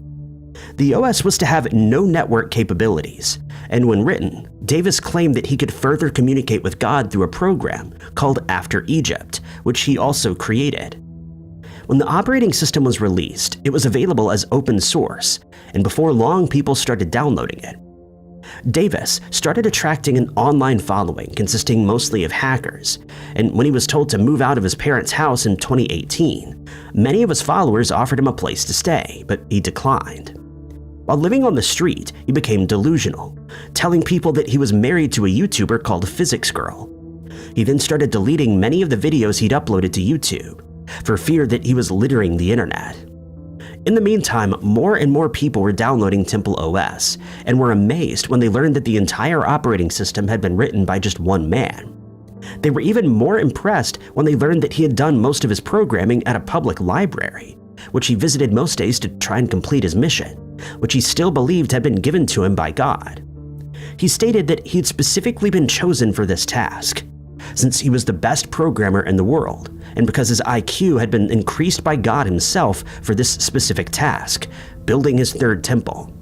He also made other equally disturbing claims, such as that members of the CIA glow in the dark, and he urged anyone who saw one of them while driving at night to intentionally run them over, since it was the right thing to do in his opinion. He claimed to have done just that to one CIA agent, even adding the date on which the incident occurred, the 9th of September 1999. He claimed to have been followed by several agents that day when he realized that they were aliens from another planet, and so he thought the best thing would be to just run them over. Unfortunately, Davis's life came to a tragic end when he was struck by a train in August of 2018. Temple OS is still available for download, but no one has been able to communicate directly with God as he claimed, though some people truly believe this may be possible one day. Number 8. Between 1995 and 2009, a website with the URL hell.com started being discussed in online forums, not only thanks to its strange name, but also because of its very odd nature, which is described by many as a type of puzzle. Upon entering the URL in their browsers, internet users were greeted by the words, "Hell.com is a private parallel web. There is no access via web browser." These words were posted on a black screen along with an arrow that pointed downward. At first, people struggled to find a way into the site, and soon speculation stated that it was no normal website, but the work of a secret worldwide group that was planning something untoward, but no one knew exactly what. That is, until someone found a way in via a pop-up screen. They stated that clicking on this menu would result in several questions popping up. They would then start floating around the screen, and when clicked, they would produce an answer. Some examples of these are, "Can I sell my soul here?" To which the answer is, once you are willing, it no longer has any value. The question, "How much does it cost?" is answered with, "How much is it worth?" And "Is this a joke?" is answered with, "It's what you choose to believe." Some of the other answers stated that the site could possibly change one's life, that this would be a good place to start, and that it would take a long time, but that changes would be immediately apparent. It also stated that there would be no refund, and that, quote, "they were just facilitating the transaction," and that users were merely repurchasing property that they already owned, only at a price that they could set themselves. Some users reported seeing a link containing the word "yes," and when they clicked on it, they were told that the payment that they were about to make was to redeem themselves, but that it would just be seen as a donation. If they decided to follow through with the transaction, they were warned that they needed to enter a valid credit card number, and if any fraudulent transactions were attempted, it will result in criminal prosecution as well as a $1,000 fine. They were then asked to prove that they were human by clicking on a certain button, after which they could select an amount to pay, either $20, $200, or $2,000. They were then asked to enter the details, such as their address and credit card numbers, which led many people to believe that the site was a scam, and they chose to go no further. Those who went ahead with the transaction were told that they needed to wait between 18 and 22 months to be given access, and they'd be sent an email asking for payment to be completed. It was then discovered that the site domain belonged to an artist called Kenneth Aronson, and that he sold it to domain investor Rick Latona in 2009. Some links on the site would redirect to Aronson's portfolio, leading some people to believe that it was used as a site where different artists could post their work away from the eyes of the public. But no one ever found out what their donations were used for, and today the URL redirects to Bible.com, leaving the fate of Hell.com as an unsolved internet mystery that's still spoken about today. Number 7. Most of us are familiar with the concept of the dark web, where most internet users fear to tread. It's said to be filled with nefarious content that can only be accessed with special software that allows users to remain anonymous, and with good reason. While not everything on the dark web is said to be illegal, much of it is rumored to be, including the sale of illegal substances, weapons, and other illegal activities that most people would never dream of getting involved with. But according to internet legend, there's another version of the internet that's even more obscure than the dark web, and it's an area called Mariana's Web, so named after the Mariana Trench, the deepest trench in all of our oceans. While we can access the internet merely by using the browsers on our computers and smartphones, Mariana's Web, also simply referred to as the deep web, is said to be inaccessible to even the most skilled hackers out there. Since no one has actually found or accessed this part of the internet, it's resulted in many different theories being put forward, such as the suggestion that it may hold the answers to some of the universe's most vexing questions. These include answers to questions such as the location of the lost city of Atlantis, the secrets that are rumored to be stored in the Vatican archives, or whether we really have been visited by creatures from other planets. Others feel that the Mariana's Web is actually a sentient AI being that has access to the internet activity of every human who's accessed it. Even conducting a simple Google search or accessing their social media accounts is noted, and their activity is then recorded for reasons yet unknown. Continuing on this theme, some people think that all of AI, even the tiniest bits that are present in some modern devices, are a part of Mariana's Web, and that it's keeping a close eye on everyone who has access to the internet. Then there's the theory that Mariana's Web is used by the militaries of the world to store data that's for their eyes only, and that only people with top secret level clearance are able to access this data. But even gaining access to this part of the internet would be next to impossible. It's said that a user would need a quantum computer to do so, since it would need to calculate a certain complicated algorithm. While there's no proof that Mariana's Web actually exists, many people are certain that it does, and that there are further, even more secret levels to the internet that most people have never even heard of. Number 6. Anyone with an interest in the subject of time travel will be familiar with the name John Titor, or his internet handle Time Travel Zero, who first started posting to forums on the Time Travel Institute website in November of 2000. He stated that he was a time traveler who made his way into the past from the year 2036, and that he'd survived a civil war that broke out in that time. He lived in Florida, Titor claimed, where he and his family lived on a Tampa Army base. Titor stated that he managed to escape the war, in which nuclear weapons were being used, and that he had a very specific mission. He and those who helped send him back into the past needed to obtain an IBM 5100 computer, which was released in 1975, as well as certain mechanical parts that could help them construct a device called a gravity distortion system. This system would allow people in his time to survive following the Civil War that wreaked havoc on the planet, and allow them to keep living their family-centered lifestyle that had become commonplace in the future. In order to get his hands on one of these computers, he had to travel back to 1975, where his grandfather was working on the team of designers who created the IBM 5100 in Rochester, Minnesota. He claimed that once he found one of these computers, he would be able to travel back to his own time, where it would be used to debug certain older computer programs. But those who read his posts were confused, since far more sophisticated computers would shortly exist in the future that could perform the same function more easily. Titor explained that the debugging could only be done with an IBM 5100, since it contained a certain feature that was removed from all subsequent computers, and that certain modifications would need to be done by the engineers in 1975. Internet users were immediately drawn in by Titor's posts, some believing that he really was a time traveler, but others were more skeptical, believing that someone had merely created a character and that the entire thing was a hoax. Then one day, Titor made his last post, stating that he'd completed his mission, and that after picking up some family photos in the year 2000, he'd be returning to 2036 to reunite with his family, and he was never heard from again. But this didn't stop internet sleuths from further investigating his claims, and in 2003, a member of the IBM 5100 design team came forward to report that he was one of the engineers who worked on that computer's special feature, an interface between the computer's assembly code and its 360 emulator. But he believed the entire thing to also be a hoax, and that Titor had simply found out about this hidden feature through the internet.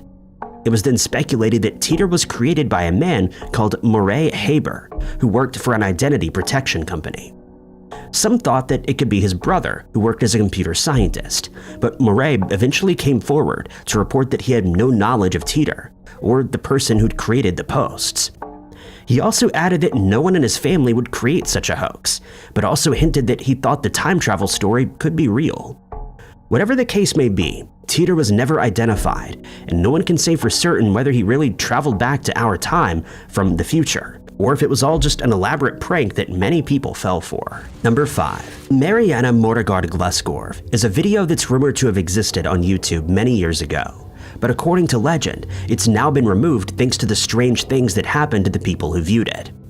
The video itself now only exists in a much shorter 20-second version, in which a man can be seen staring directly at the camera. He has a short haircut that's parted on the left, and behind him is nothing but an ominous red background. The man has an almost bemused expression on his face, and at no point does he deviate his gaze from the viewer. Only in the final few seconds of the video does he change his expression, as he smiles at the camera before the footage abruptly ends. As for the 153 people who watched the original 2-minute version of the video, they're said to have suffered strange fates. Some were overcome by the footage, causing them to remove their own eyes before mailing them to YouTube's headquarters in San Bruno, California. Any people who've heard of this legend find this fairly laughable, since it would be very hard for someone to complete this task after their eyes were removed, not to mention the fact that they'd be in a lot of pain. Others are said to have lost their lives in strange and mysterious ways, though no information on these incidents is available online. Some people who saw the footage started writing strange inscriptions that have never been deciphered, though none of these inscriptions have ever been published, and hence their meaning remains a mystery. It's rumored that the shortened version is available on YouTube from time to time, and that it's uploaded to the platform by YouTube staff members in an effort to dissuade people from searching for the full-length version elsewhere. According to the legend, one YouTube staff member did once view the full-length video, but just 45 seconds into the footage, he started screaming uncontrollably and had to be wrenched away from his computer by his coworkers. The man is now said to be under constant sedation and has not told anyone what he witnessed in the video, since he's lost all memory of that event.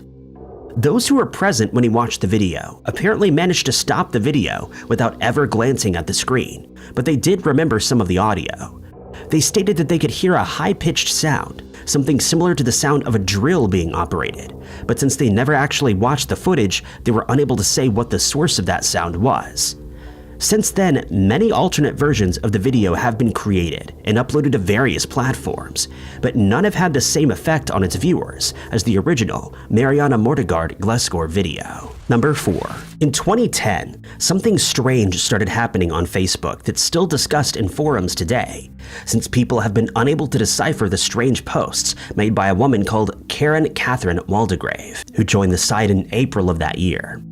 Karen's Facebook page included an alternate surname, Von Berg Habsburg, which was likely intended to be her maiden surname.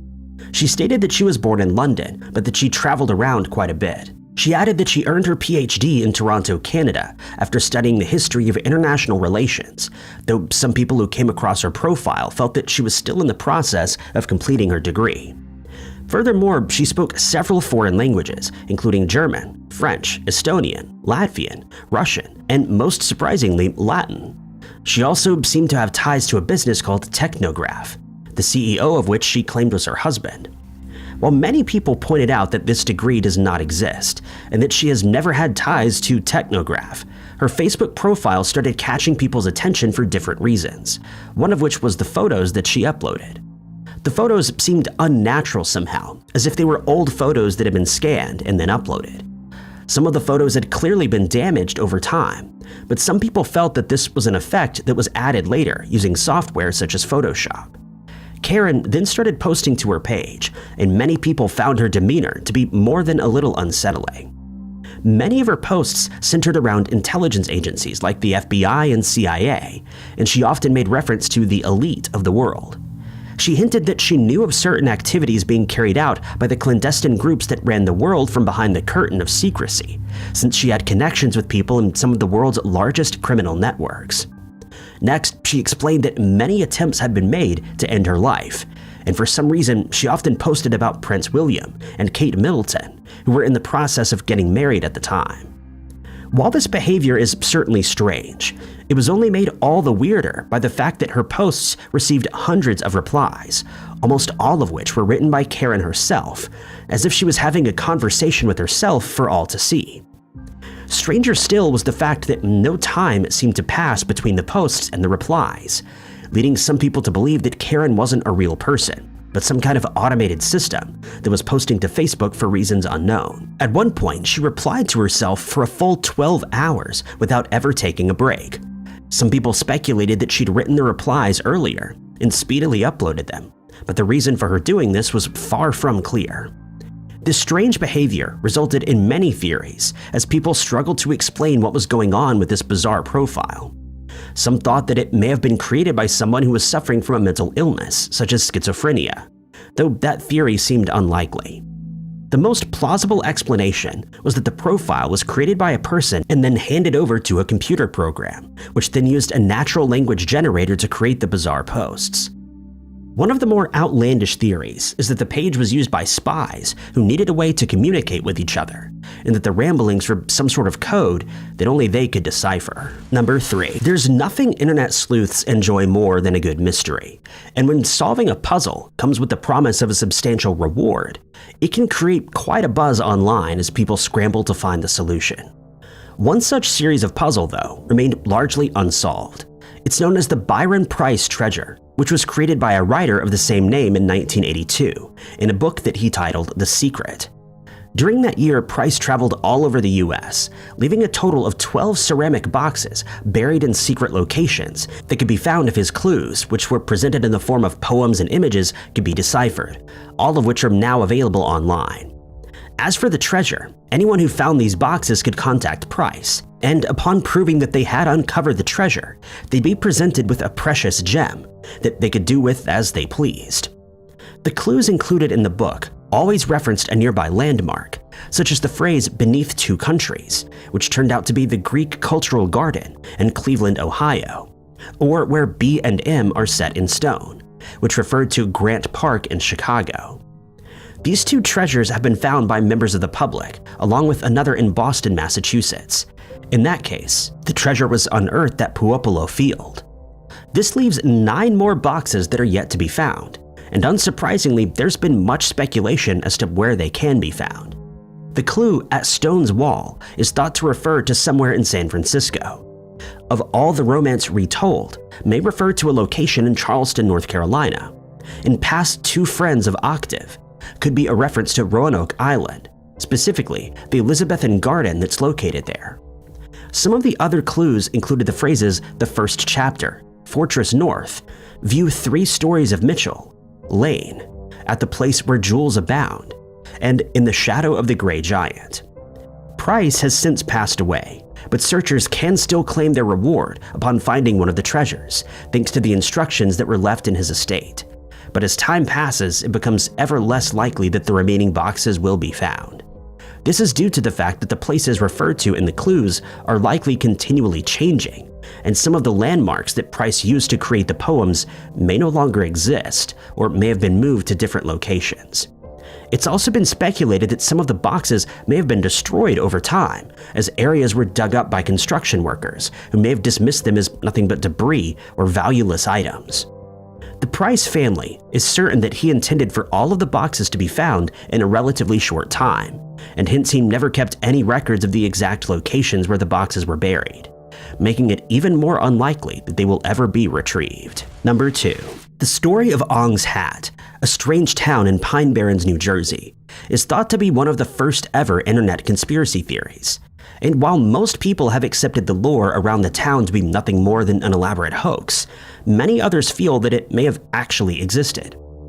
People who have visited the area state that the trees there grow unnaturally straight, and that sound seems to behave strangely in the woods surrounding the site. They'd often hear the sound of wind blowing in one area, only to feel it coming from another, leading many to believe that those woods are haunted. The story of Ong's Hat states that a group of rogue scientists created a device called the Egg, which enabled them to travel between parallel universes at will. When word of this device reached the US military, they wanted to get involved, but the residents of the town had other ideas. The town first appeared on maps in the 1700s, according to legends, and was so named after a family that lived in the area at the time. Then, in 1978, a man called Wall Ford bought a piece of land in the Pine Barrens, which he then renamed the Moorish Science Ashram. He stated that anyone interested in spirituality, psychopharmacology, radical politics, or pseudoscience was welcomed there, and soon the area was filled with researchers of these subjects. Together, they created the Egg in an effort to attain what they called cognitive chaos, with the use of the Egg, which is a type of sensory deprivation chamber. But on one occasion, when a researcher entered the Egg, the entire device disappeared with him still inside, and it reappeared 7 minutes later, and he had quite the story to tell. He states that he ended up traveling to the quantum level and eventually found himself in an alternate dimension. He was still on Earth, but it was a different version of our planet that contained no traces of human existence. In the years that followed, many more similar experiments were carried out, with varying levels of success. But all that changed as soon as the military got involved. Needless to say that such technology would be invaluable in their hands, but these scientists had no intention of handing over the Egg that they'd worked so hard to create. Before the technology could be taken from them by force, the scientists, along with some of the inhabitants of Ong's Hat, decided to move to the first alternate Earth that was discovered, since they could continue their work undisturbed. The legend holds that Ong's Hat still appeared on maps until the early 2000s, but that it's now been removed for reasons unknown. Some people claim that the town really did exist, and that they even visited relatives there in the past, but no proof of this has ever been presented. The original documents containing the story of Ong's hat are still available online today, and proof that the legend is still very much alive lies in the fact that they've been downloaded more than 2 million times over the years. It was later revealed that the tale was written by 4 people and named after the purportedly haunted town of Ong's Hat in New Jersey. But some people are still adamant that they visited the town in the story, and that there was indeed something sinister going on there in the past. Number 1. The missing person case of a woman called Selene Delgado Lopez is one that has perplexed internet sleuths for decades. But this case didn't have its origins online, as so many internet mysteries do. It all started in 2001 when the Mexican TV channel, Canal 5, ran a segment, as it often did, called Servicio a la Comunidad, which translates to service to the community. During these broadcasts, the channel would show details and images of people who'd gone missing in the country and who'd not yet been found. On this day, Selene Delgado Lopez was one of the cases featured. But people were immediately struck by the accompanying image, not only because it was of substandard quality, but because she had a strange, almost unnatural quality about her. Very few details were available in her case, other than the fact that she was 18 years old when she mysteriously disappeared, and that she went missing in Mexico City. The lack of details likely also had a hand in the case becoming popular at the time, and on the internet in the years to come. Before long, people started speculating about the mysterious woman and her fate. Some started reporting that whenever they looked at Selene's photo, they would start to feel uncomfortable, or that their televisions would suddenly start acting up, displaying static on the screen. Rumors started to spread that she'd lost her life while missing, and that her spirit started haunting the Canal 5 studio. Whenever her image was displayed, the haunting would intensify, causing some televisions to malfunction for a short while, until her image was no longer visible on the screen. Others felt that the image itself was to blame, and that it had somehow been cursed. But some people took a more level-headed approach, suggesting that the woman in the picture was not a real person, and the image had been generated by a computer program. But they couldn't understand why it would be included in a missing persons broadcast. In an effort to solve the mystery, some sleuths started searching for public records for Selene Delgado Lopez, but they were unable to find any information on either her life before her disappearance or any details in her case. No one had reported a woman by that name as missing, and by all accounts, no woman by that name had ever lived in New Mexico. A group of internet sleuths noticed that Selene's facial structure was very similar to that of serial killer Derek Todd Lee, and they believed his photo was used as a template to create Selene's disconcerting image, though this was never definitively proven. It was then speculated that Canal 5 created the image and intentionally deceived their viewers, using Selene's image as a type of warning that they should always remain vigilant, since so many people were being reported as missing. But there are many people who still believe Selene was a real person who disappeared, and that it's just a lack of information on her case. As for the TV glitches, TV cables were of poor quality in New Mexico at that time, and it may be pure coincidence that some sets would misbehave at just the right moment. Either way, the Selene Delgado Lopez case is one that remains unsolved, whether she really existed or not. Thank you guys so much for watching. If you liked this video, be sure to hit that like button. Also, don't forget to subscribe and click that notification bell to keep up to date with all of our future uploads. But my name is Ty Knotts, and I'll catch you guys in the next video.